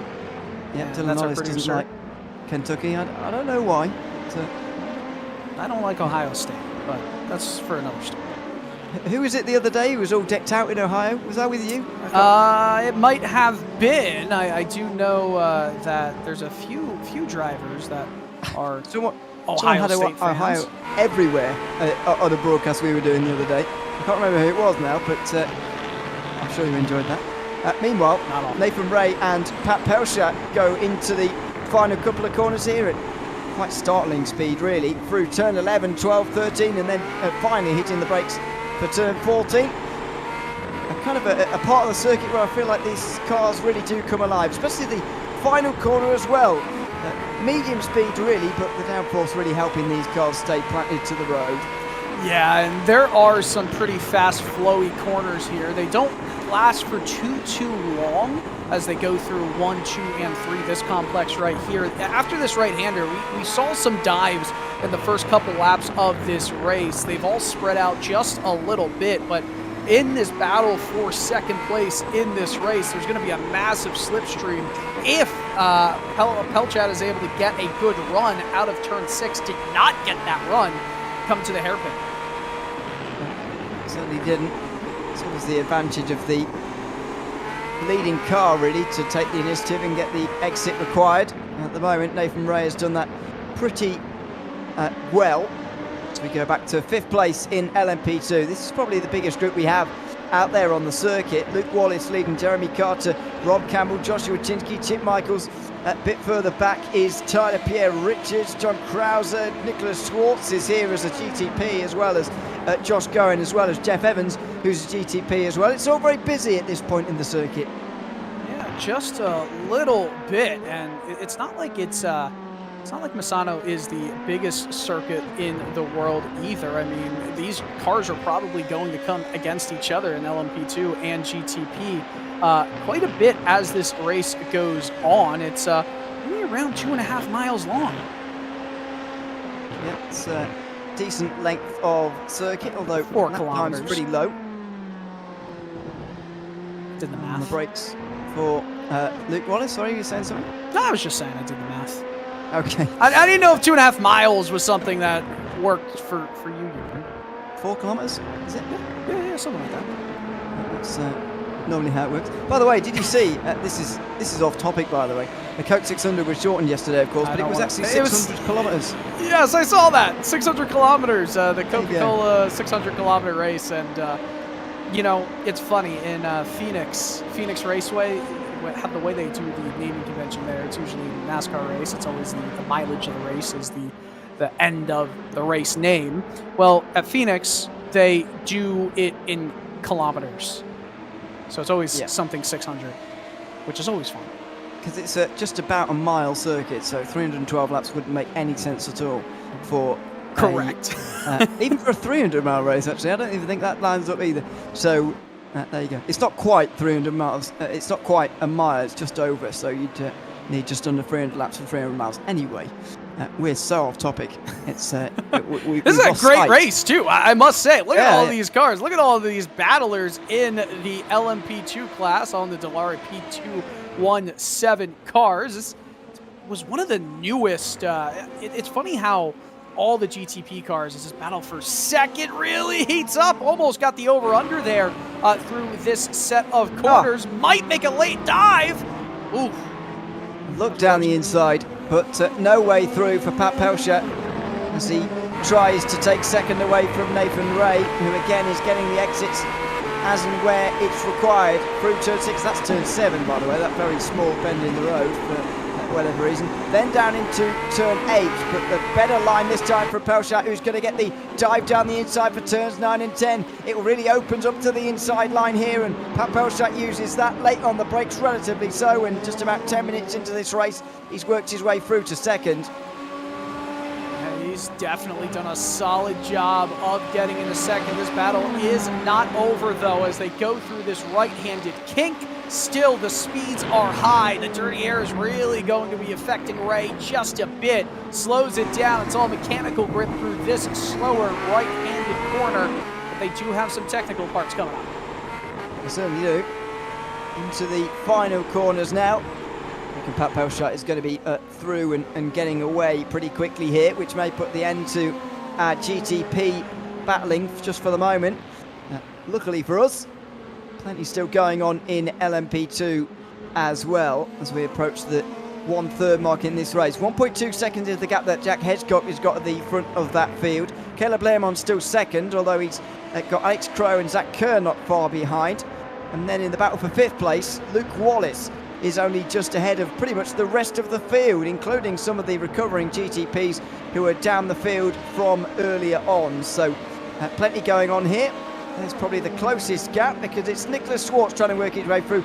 And this is a good example actually of how the GTPs are indeed a little bit quicker than the LMP2s. This series doesn't make it look like that sometimes actually, because the GTPs start so not very far in front of the LMP2s, and the gap between them is realistically only 3 or 4 seconds, even at a short circuit like this one, that it doesn't actually look sometimes like there is even a gap at all between them in terms of speed, but there certainly is, and Nicholas Schwartz is showing that it's relatively easy overtakes, although the speed difference is not that big. You know, it's interesting talking about that speed difference and these two classes of cars in this race. You know, the Dallara P217 was one of the first modern prototype cars that iRacing had introduced just around when it really, the service started to boom in popularity. Came out 3 years ago, and it's definitely been a favorite for many before all the GTP cars, all the hypercars started coming into play. And there's definitely a big contingent of fans that it's got, and I think it's going to go down as one of the bigger turning points when iRacing really started to add so many cars, so many tracks, even more modern aspects of sim racing that we all know and love from iRacing. Absolutely. Into turn 1 goes Schwartz, and for the second lap in a row he decides, well, last lap he did go for a move at turn 1. This time round he decides not to and go for the exit off of turn 3 here, maybe a dive at 4. So he works his way through the top end of the LMP2 field now. Slightly disruptive as well if you're an LMP2 driver here. You've got to really take care when one of these GTPs is making its way through, and you'd imagine that Jeff Evans will be doing something very similar to this in the not too distant future. So they've got to be careful, because A, they don't want to end up off the road and in contact, but B, they don't want to end up losing time either, and then not long after that, then this man will probably be making his way through as he already completes another lap. Yeah, Sean Campbell just having a very calm race up front. It's not been a single worry going through the mind of the driver of this Acura hypercar machine. And you know, it's kind of funny how many we talk about it being GTP, but there's really only one. There's only one LMDH that's currently in this field, and it's all the Acura ARX 06. It's definitely a preferred choice of these drivers. Absolutely. Is he clutching in there? Just have a listen on the way towards turn 9. It heard to me like he was clutching in. Is he, or he might just be braking? I think it's more braking. Well, we'll have another go down the end of this straight here, because the turn 9 straight is not very long at all, but down here you've got a real big stop, so let's have a listen.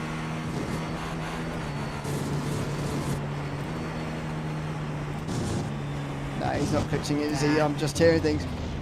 He's just braking, to be honest, so there we go. He doesn't really need to do any of that, to be honest with you. No. He's got, you know, the gap required. He doesn't need to do any strategy, just go as quickly as you can, and Sean Campbell should be fine. Yeah, these cars, the PRL also always has maximum fuel capacities in these cars, 65% for GTP class machines and 85% for LMP2. It's actually funny, LMP2, whenever you're watching an endurance race, you're always seeing them on a cycle of 43-ish minutes of when they go into the pits here, as we see Schwartz getting through some of that slower traffic as we speak. But if it's a 42-minute, 43-minute kind of 100%, you don't have to go down that much to make it more competitive and make the pit stop necessary. No.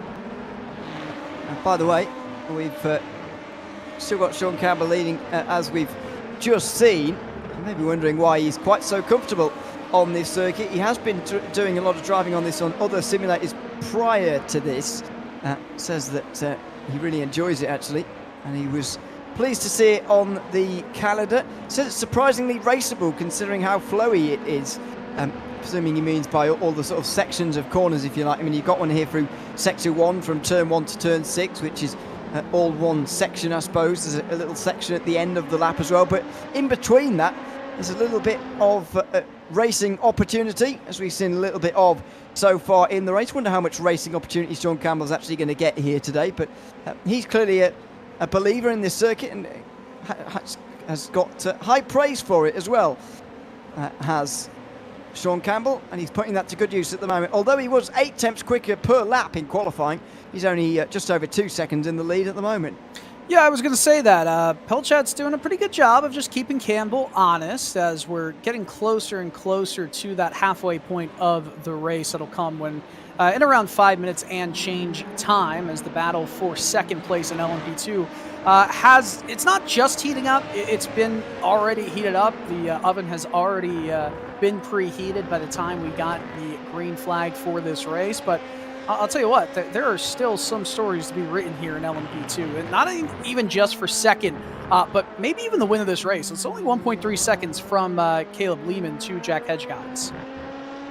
Yeah, certainly. Neither of these race lead battles are over, and that will be writ large, I would imagine, over the course of the pit stop phase. There's Caleb Lehman again, just defending from Alex Crow. They've got rid of Zach Kerr, which maybe says a bit about the speed that these guys are employing, and Learmont bringing this down to just over a second now.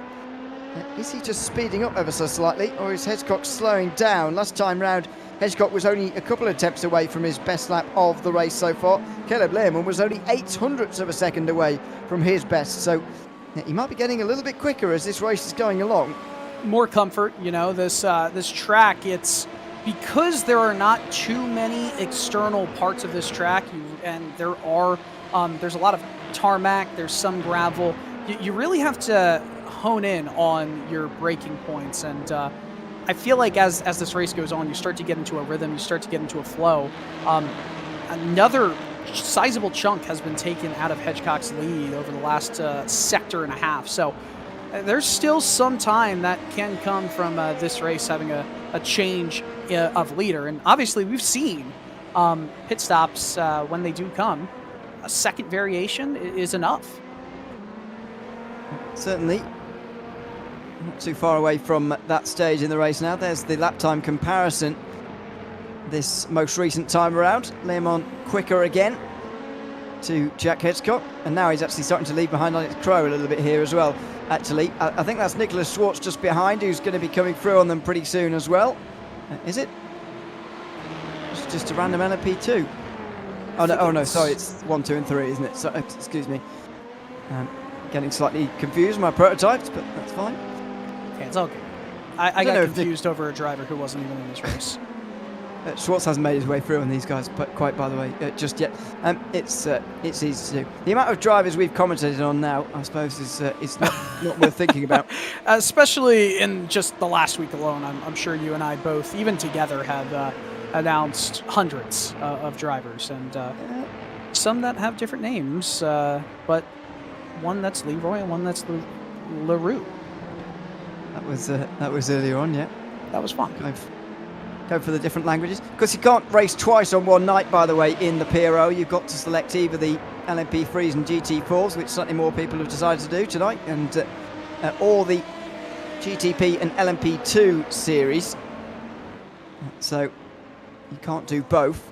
It's a bit of a tight turnaround, even for us to get watching here. Never mind for yourself to get conditioned with a new car and get yourself ready for a new race in the short turnaround. I mean, you're finishing the first. Oh no! It's Alex Crow goes for a spin, and Caleb Learmont, goes for a spin. Alex Crow had nowhere to go. Oh no! That's just absolutely disappointing, because that lead battle was starting to get a little bit exciting, but now all of a sudden, yes, Crow gets into P2, but we'll have to see how much damage that car has. Lehman got really hot through a slower corner and got a little bit T-boned right there by Crow. It was at slow speeds, so I don't know how much damage they'll suffer, but Zach Kerr's now in position for maybe a P2. Let's get a replay here. Yeah, just overcooked it. It was looking like it was going to be a great battle for first place as Caleb Learmont was closing on that on Jack Hedgecock, but it's not going to happen anymore. Caleb Learmont's going to be in the pit lane at the end of this lap, I'm sure of it, and Alex Crow might be in as well, because his front end is clearly slightly bent here, and it might not be affecting him too. Oh, no, it's not affecting him too much in performance. I really think it is affecting Lermon though, and he is into the pit lane. He did get T-boned after all, and maybe suspension parts have been damaged for him. That's a shame. That is most unfortunate, as we're hearing that the steering is bent, so he'll have to deal with that. Meanwhile, it's now a battle between Zach Kerr and Alex Crow for second place in this race, and it looks like, yeah, exactly what you were saying. There wasn't much speed rub-off there for Crow after that collision, but can he get back into a rhythm? That's the important thing when you have something like that happen. It's all of a sudden, you got to get back into shape, and look at that, a late lunge from Kerr, just putting that front clip in down the inside of Crow. It's going to slow both of them down.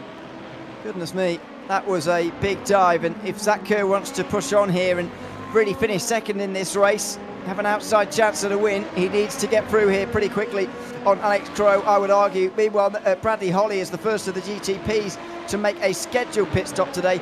Already seen Jeff Evans in, but that was for damage, I'm going to presume, earlier on, because he's well over a lap down at this stage already. Into the final couple of corners now for Alex Crow. Can he possibly hang on ahead of Zach Kerr here before the pit stops? He's living on borrowed time, I've got to say, at the moment, it looks to me. Alex Crow, can't believe he's not come in. He's maybe not being held back by damage, but he's certainly being held back by speed. Can Kerr get to the inside here at turn one? He's going to have to be late on the brakes, but he is assertive, and he makes his way through to second. That's one of the most assertive moves you could possibly make at any circuit, but what a drive from Zach Kerr to get into second. Now let's see if he's got the speed to catch up to Jack Hedgecox. It was, remember, down to just over a second between Hedgecox and Caleb Lehman with Alex Crow, but now Kerr's got 4.5 seconds between he and Hedgecox to try and close down in on with pit stops for all the drivers in this race, certainly looming. We go back to this battle for 7th in LMP2, and Shinsky, Michaels, and Pierre Richards, and it's pretty solid right here. And I was going to say just a moment ago, Ewan, just, you know, you can't race in 2 races on a PRL night. You can race in multiple series across any given week in PRL. There are also some iRating standards, at least in LMP3, you must be a minimum I rating of 1700, and LMP2, or excuse me, in GTP, you must be a minimum rating of 1700. In LMP2, I can't even speak right now. GTP, 1700. LMP2 is 1300. And then a minimum of 1000 is required for LMP3 or GT4 running. I want you to try and do that again. Please don't. We're struggling. We're on the struggle bus here. It's not going to happen. But there will be a series for whatever I rating you're at, by the way, because even I've raced in the PRL, so it can't be. It's you know, doesn't bar absolutely everybody. You know, it's there is somewhere for you to go if you are as bad at driving as I am. Which, if you watch those RaceSpot broadcasts from when I was doing the GT3 Fix Series, you'll realise my first race I nearly crashed into. Well, I crashed out on my own at VIR first, and I nearly wiped someone out completely at turn 1 as I broke 50 metres too late by missing my braking point completely into turn 1. Had to cut the corner to avoid them, and thankfully it wasn't a very busy part of the track, because otherwise I would have clattered into multiple people who were quite important in the race, actually. So anyway, that's...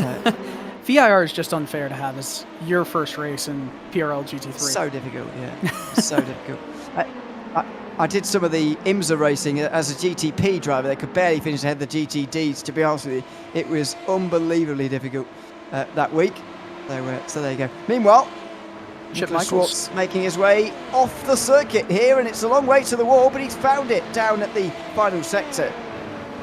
Yeah, Schwartz has found his way to the tire barrier. That's a pretty sizable slap with the left side of his machine, and it hit straight on to that left side too, so we'll see how much damage he's going to have from there. That might be over for him. He's way in the pits right now, yeah, so he gone. He's not going to be racing for position that much, I think, anymore in this race, as it comes down to just 18 and a half minutes to go here, and we've still got some close battles at further back portions of the field. The difference between Campbell and Pelchat, meanwhile, has come down since the last time we focused on it. Not by much, but it's creeping just over 2 seconds, and sometimes it dips underneath it.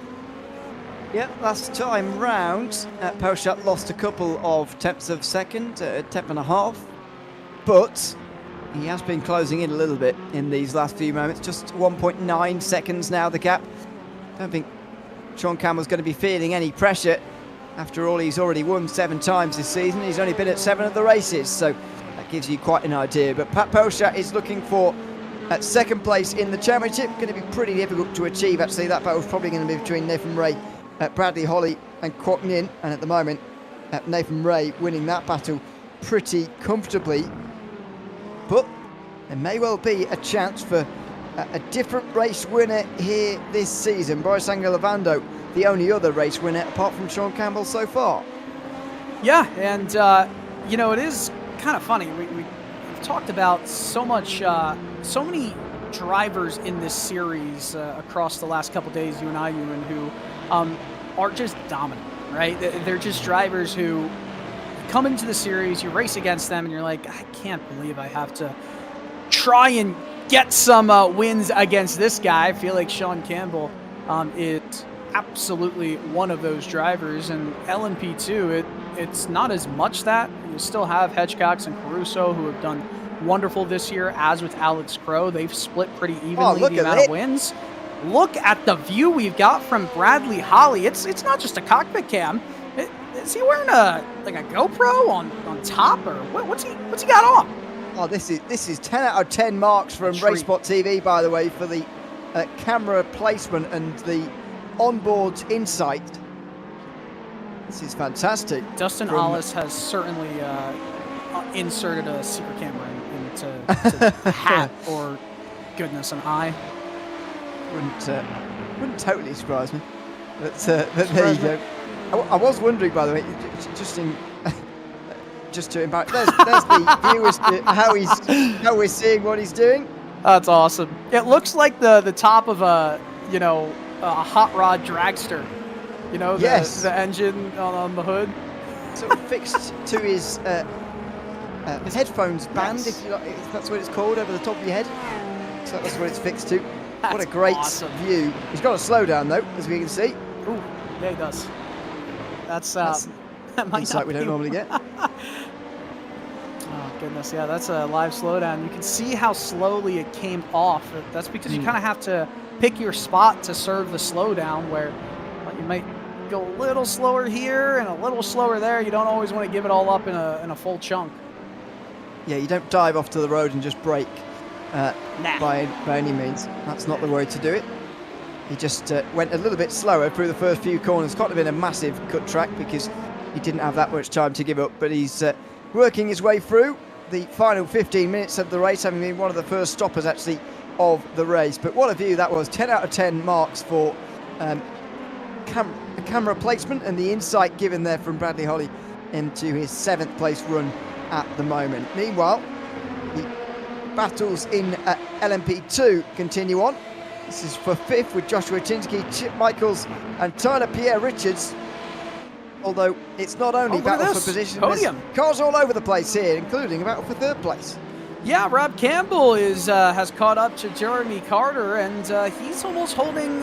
I'd say Carter's holding up Campbell just a tad here. It might allow Joshua Chinsky, Chip Michaels, and Tyler Pierre-Richards to get back into it, as we see pit stop coming for Jeremy Carter. We do. The only pit stop, actually. We're seeing some quite late stops here, actually, in this race. Only 14 minutes to go now. Well past the 2/3 mark as we see Zanidakis off the road, but will stay 4th.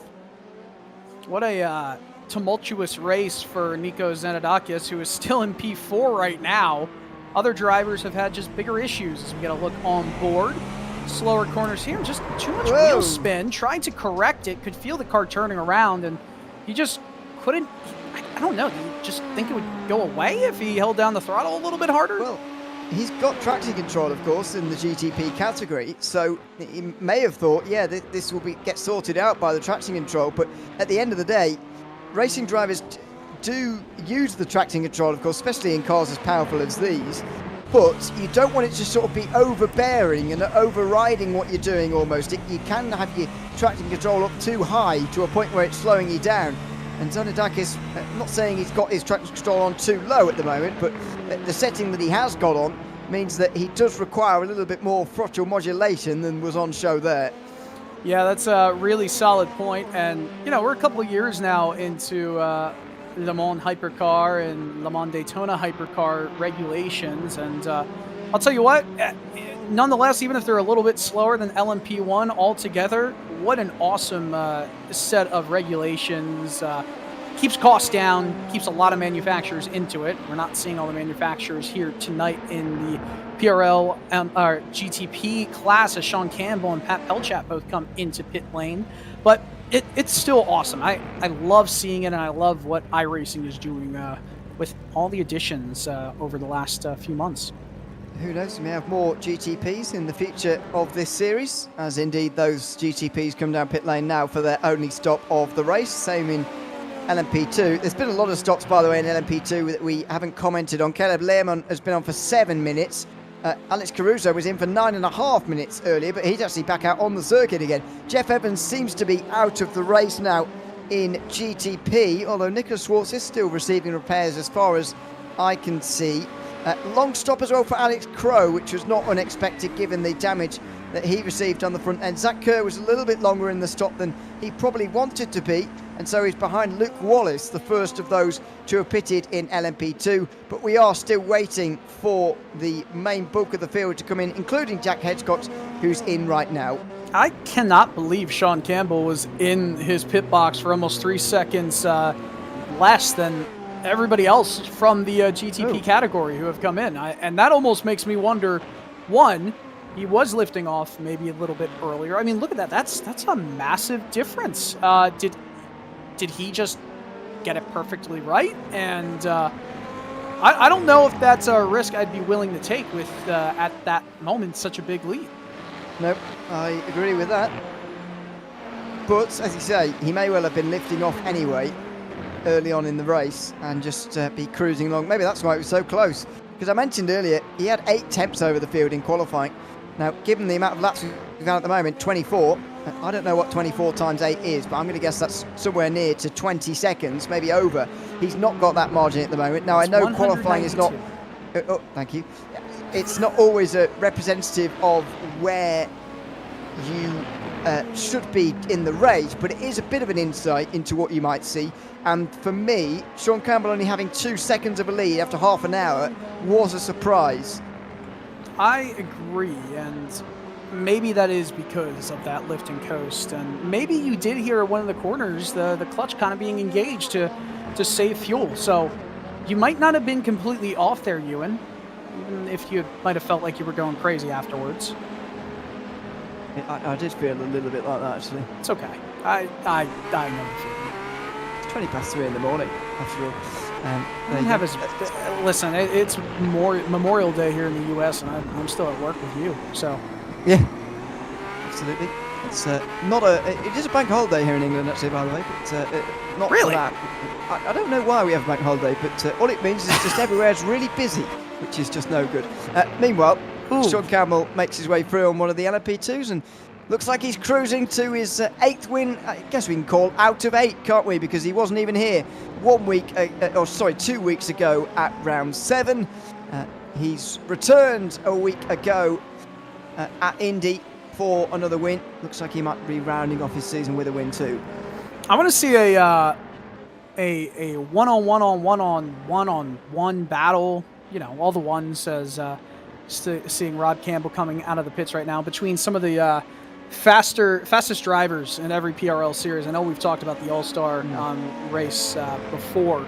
That sometimes happens. You and we talked about that yesterday during PRL Cup Series action, but you got a driver like Trent Dinkle who's dominating the field. You got a driver like Sean Campbell who comes in and dominates the field. You just know these drivers have such unbelievable skill and talent What can they do against each other over the course of a full series, like Race of Champions style? Yeah, absolutely. It's an interesting idea. I just think it wouldn't maybe suit a whole season like that. It might suit a night of racing, as we've gone with the All-Stars before, but I don't know about a whole season. I do agree that you kind of need a full season for it to properly work itself out, because look at the amount of different types of series we've got in the PRL, for example. And tonight we've had different racing in itself, I suppose, right from the relative slow speeds of the GT4, certainly compared to the others in the field, to the high speeds of the GTPs. We've got Cup Series racing as far as stock cars go, but also Truck Series and Grand National Series on a Wednesday, GT3s and open wheelers at the end of the week as well. There's such variety that, yeah, you kind of would need a full season to really get to grips with who's best at adapting out of all of the champions, of which we've got many, by the way, of course, every season. However, I don't know if it would quite work for a season, because people have got other commitments and all kinds of things. And what night would you race on? I mean, I'm sure that some of these guys racing in this series is down to the fact that they're just free on this night and not on some of the others. I appreciate all the calculations you're trying to make, though, to figure it out. Yeah. It's just a fun idea. I like these fun ideas. Yeah, I do too. It would be very fun. I don't know how to make it most fair. That's why I think almost like a full season, and where you get 2 tracks that might work for your discipline. And let's have a little look at this, what happened to Jack Hedgecock, by the way, where we've just been muttering on. There's a little half speed. Well, he's just having fun. Well, he's lucky to get away with that. He's got 9 seconds of a lead now, though, to be fair, which is the biggest lead he's had in a while, but he can't afford a whole spin, otherwise he really will be in trouble. That was pretty close, wasn't it? That could have been, if it was at a faster corner with, you know, not closer barriers, that could have been pretty bad for Hedgecox there. Yeah, this certainly. is a great battle here between Wallace and Kerr. It just keeps going on. Yeah, so it's a new driver ahead of Zach Kerr, but he still can't break his way into second place, which he's been trying to do for quite some time.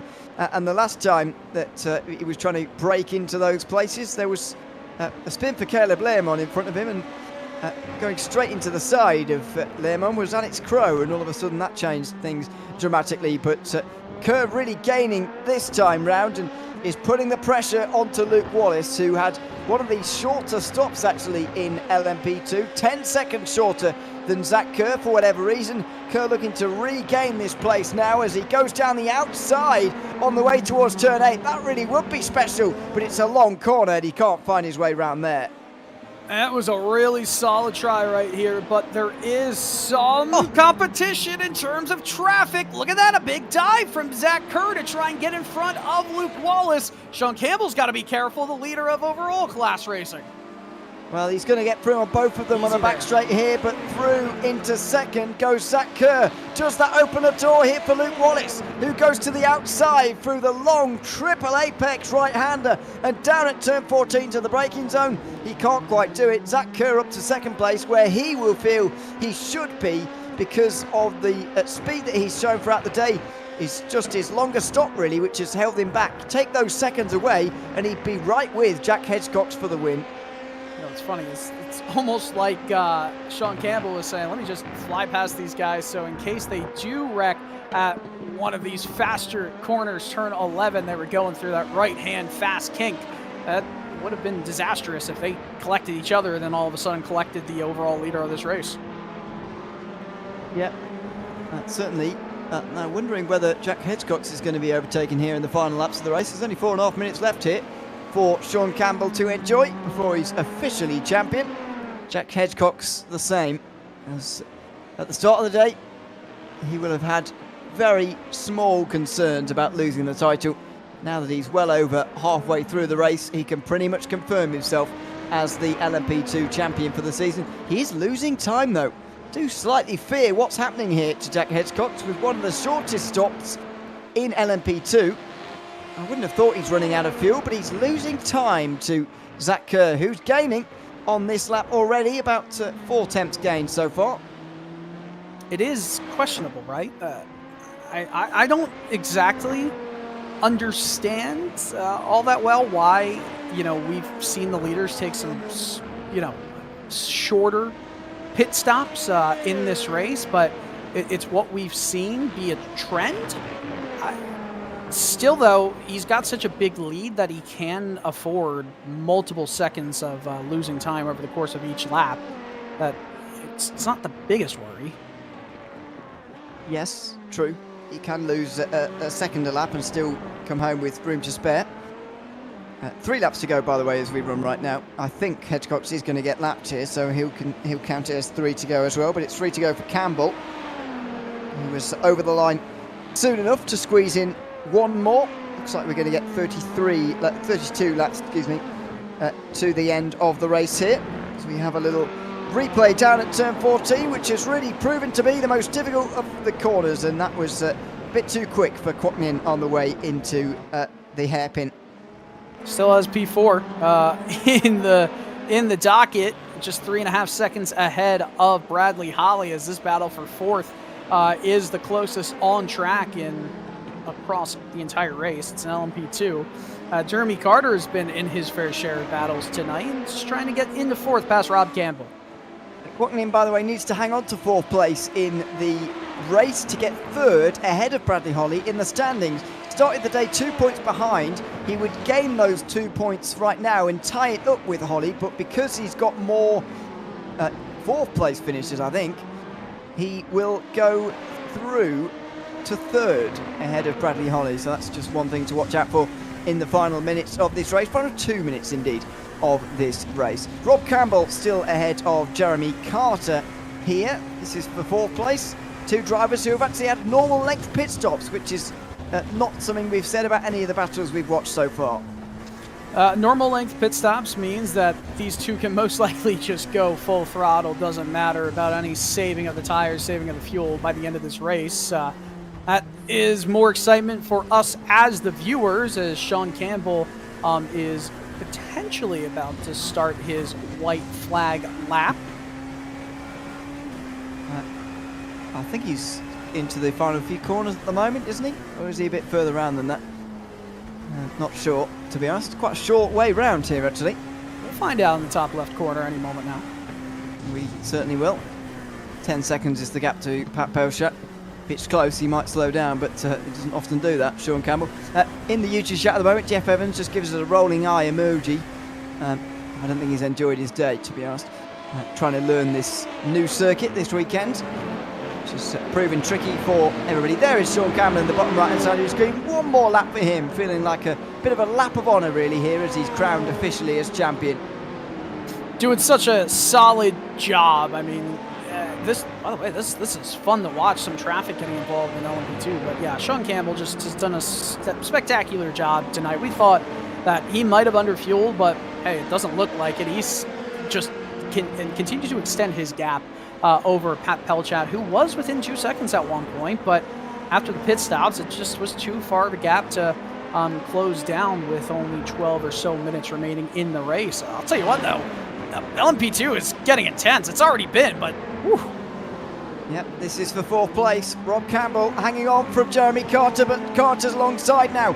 Through turn 5 they go. The run out of 6 here for Carter's going to be phenomenal, and he will get alongside on the way through 7 here. Down into the braking zone for the hairpin at 8. There's GTP traffic just in behind. Campbell does a good job to hold the inside line again. Here goes Jeremy Carter around the outside. Can't quite do it on this final lap of the race. It's now or never really for Jeremy Carter, as just up ahead of him, Sean Campbell is making his way into the final corners for the moment.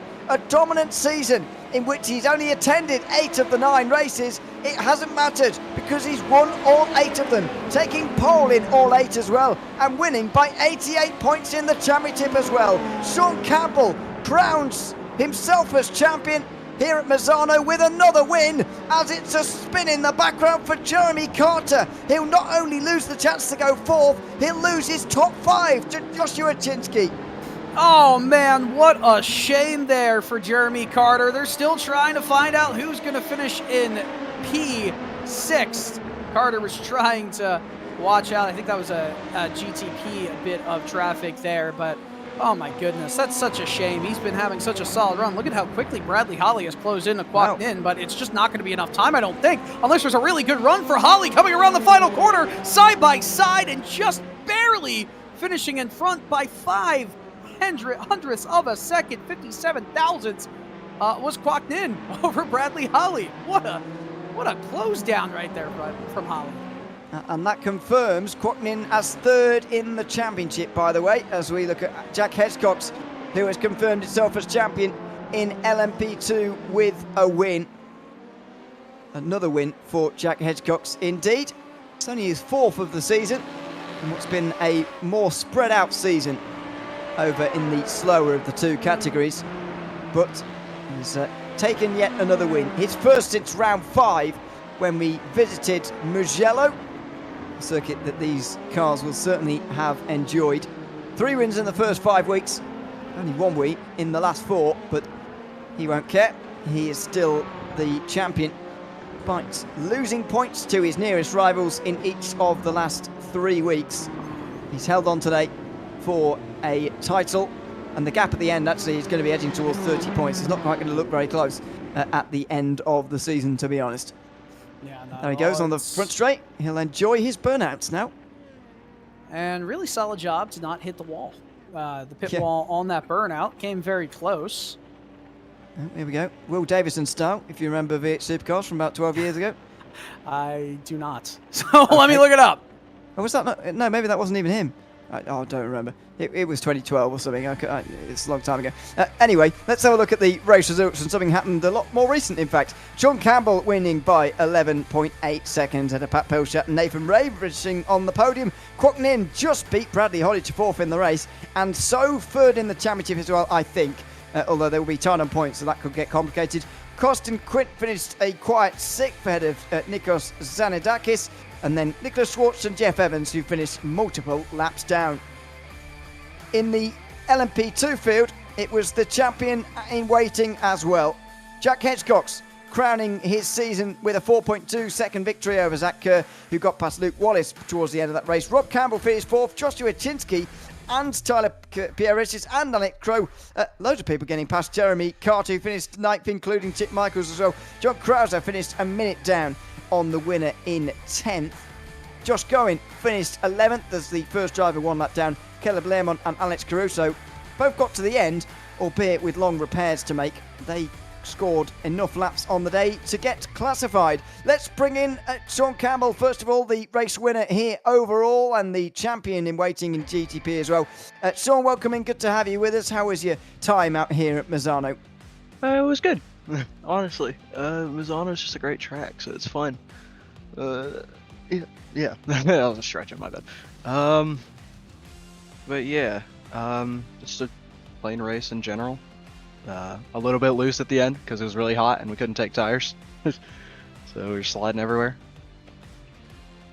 But, is that sort of the conservative nature we saw from you in the first part of the race? Because I actually thought you were saving fuel at one stage. But was it just a case of saving the tyres more so than fuel worries? it was kind of both. Like, I don't know if you can't really fuel save that much because I tried really hard. But it was only like 2 or 3 liters, which I guess in LMDH does mean like 2 or 3 seconds. But I overheated the front left on like lap 5 on one of the curbs, I think. It just stopped turning right for the rest of the race, so I was just trying to cool it back down.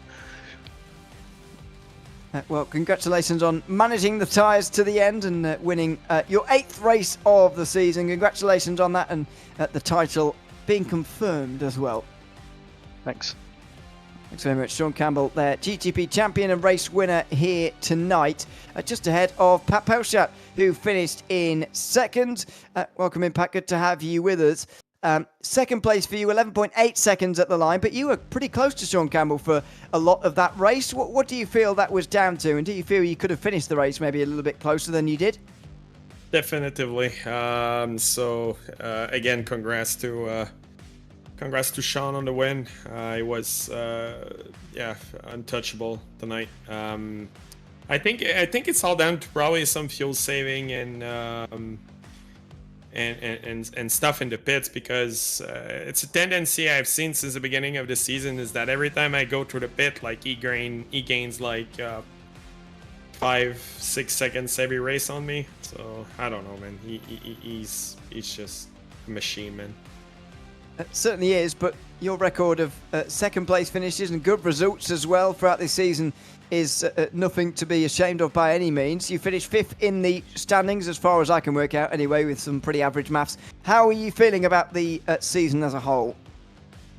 Well, I think second was more than achievable. I had a couple weeks I had to miss because I was away from home. So yeah, P2 was definitely possible, but I think this season is pretty much a write-off.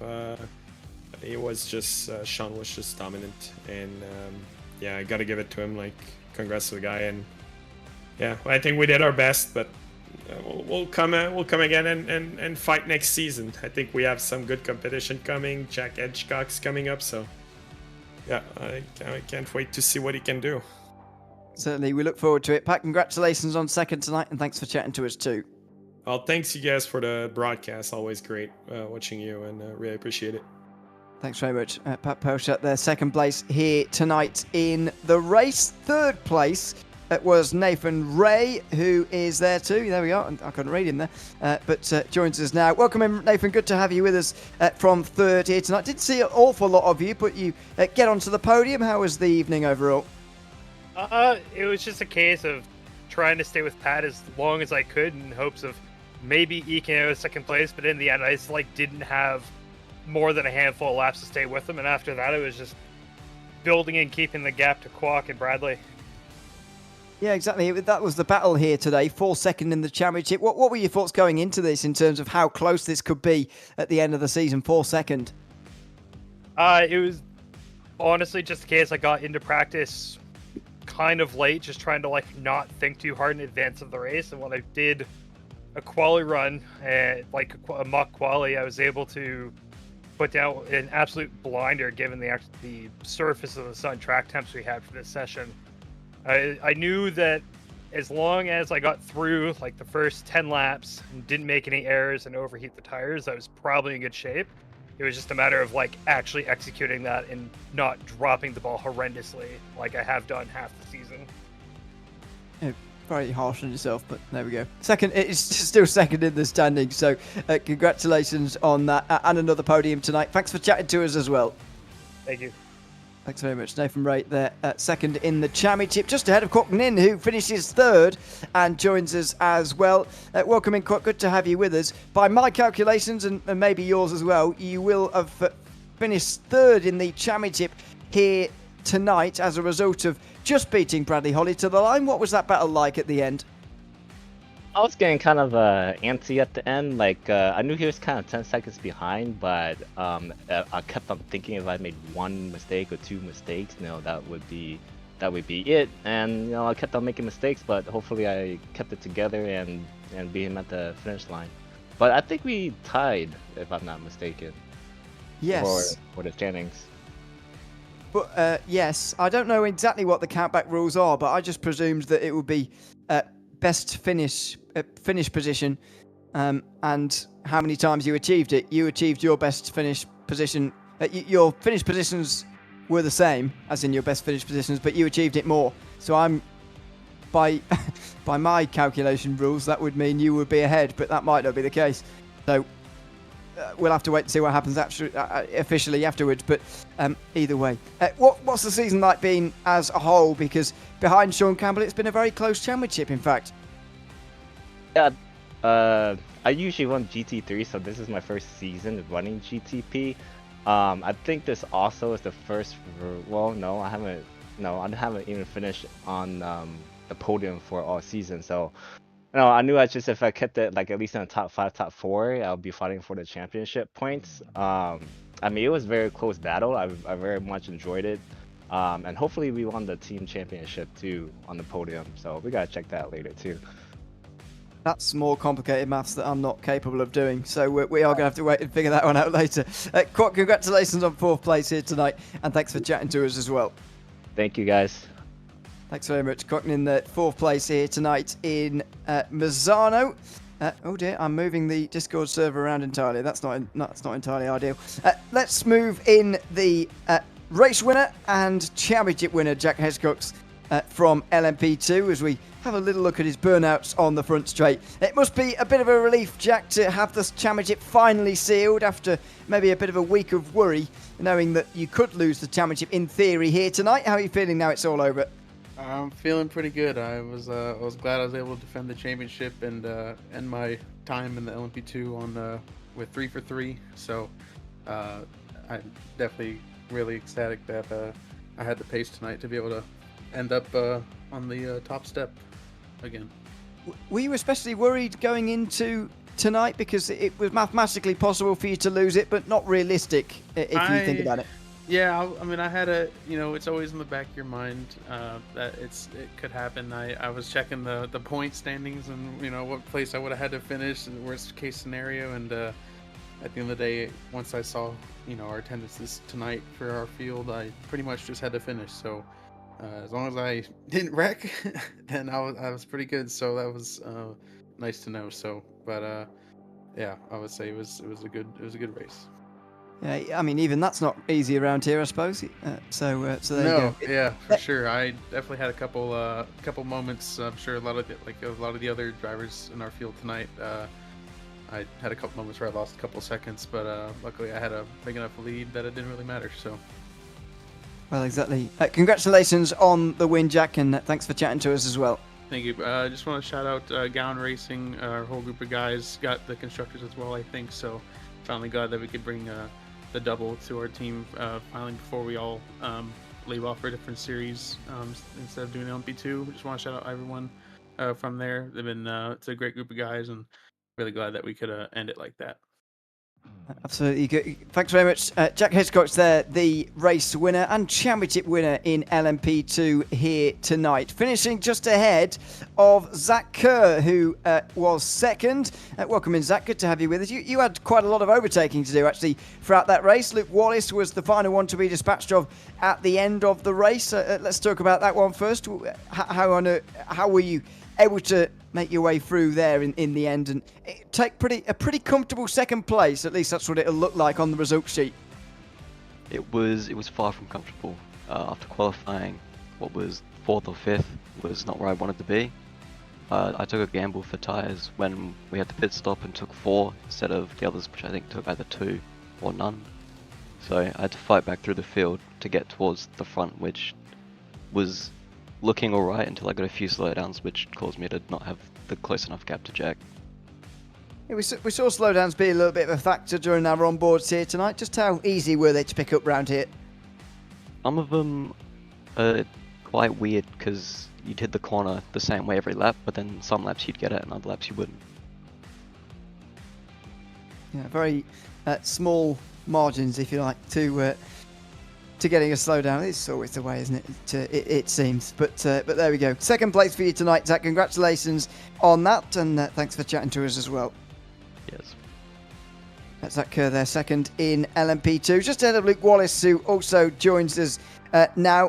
Congratulations on the podium, Luke, and thanks for joining us. Was there any hopes for you to hold off Zach there at the end? I was really trying my best, but into turn 1 and 2, he was gaining 3 or 4 tenths on me every lap, and so I just had to keep it clean through the other parts of the track and try to just defend through that section, but sadly I just went deep and he got right past. Well, that result there will give you a top 10 championship, of course, in the overall standings. How are you feeling about that season as a whole now that it's complete? I had a bit of a rocky start, getting in a few accidents, but the ending of the season really came together quite smoothly. I think it was all top 5s for my last 4 or 5 races now. So. Yeah, certainly was in and around that, and you've even gone one better this time around, getting on the podium. Congratulations on that, Luke, and thanks for chatting to us as well. Thank you. Have a good day. Thanks very much. Luke Wallace there, third place tonight in LMP3. And that just about does it for us here tonight in multi-class night of the Precision Racing League. A difficult circuit to go racing on here, Dylan, for sure. But a voyage of discovery for us very much, and maybe a preview as to what's to come in future seasons of the Precision Racing League, as maybe Misano will be a visited venue a little bit later on all over again. Yeah, maybe so. I mean, Misano certainly is a fine track for overtaking and getting moves done. We might not have had the car counts necessary to see that in today's race, but nonetheless, it still offered some pretty nice racing. And of course, Spa with the GT4 championship battle coming down to the wire. It was just fantastic. And as the PRL Season 2 closes in a bunch of different series, I gotta say, I'm happy we've at least seen some really close racing here, even if it's not just for first, but all throughout.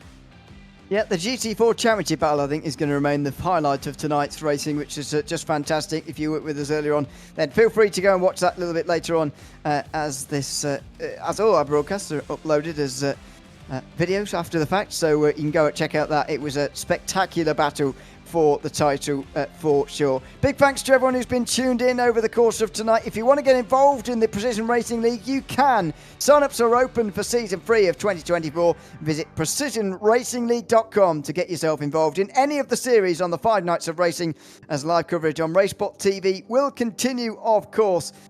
So a big thanks to everyone for supporting it. It's been myself, Ewan O'Leary, and Dylan Coyle, along with you for the second night in a row. Justin Hollis producing this time round. Big thanks to everyone who's been tuned in over the course of Season 2 of 2024. Until we see you in the second half of 2024 for another season of the Precision Racing League, it's goodbye for now.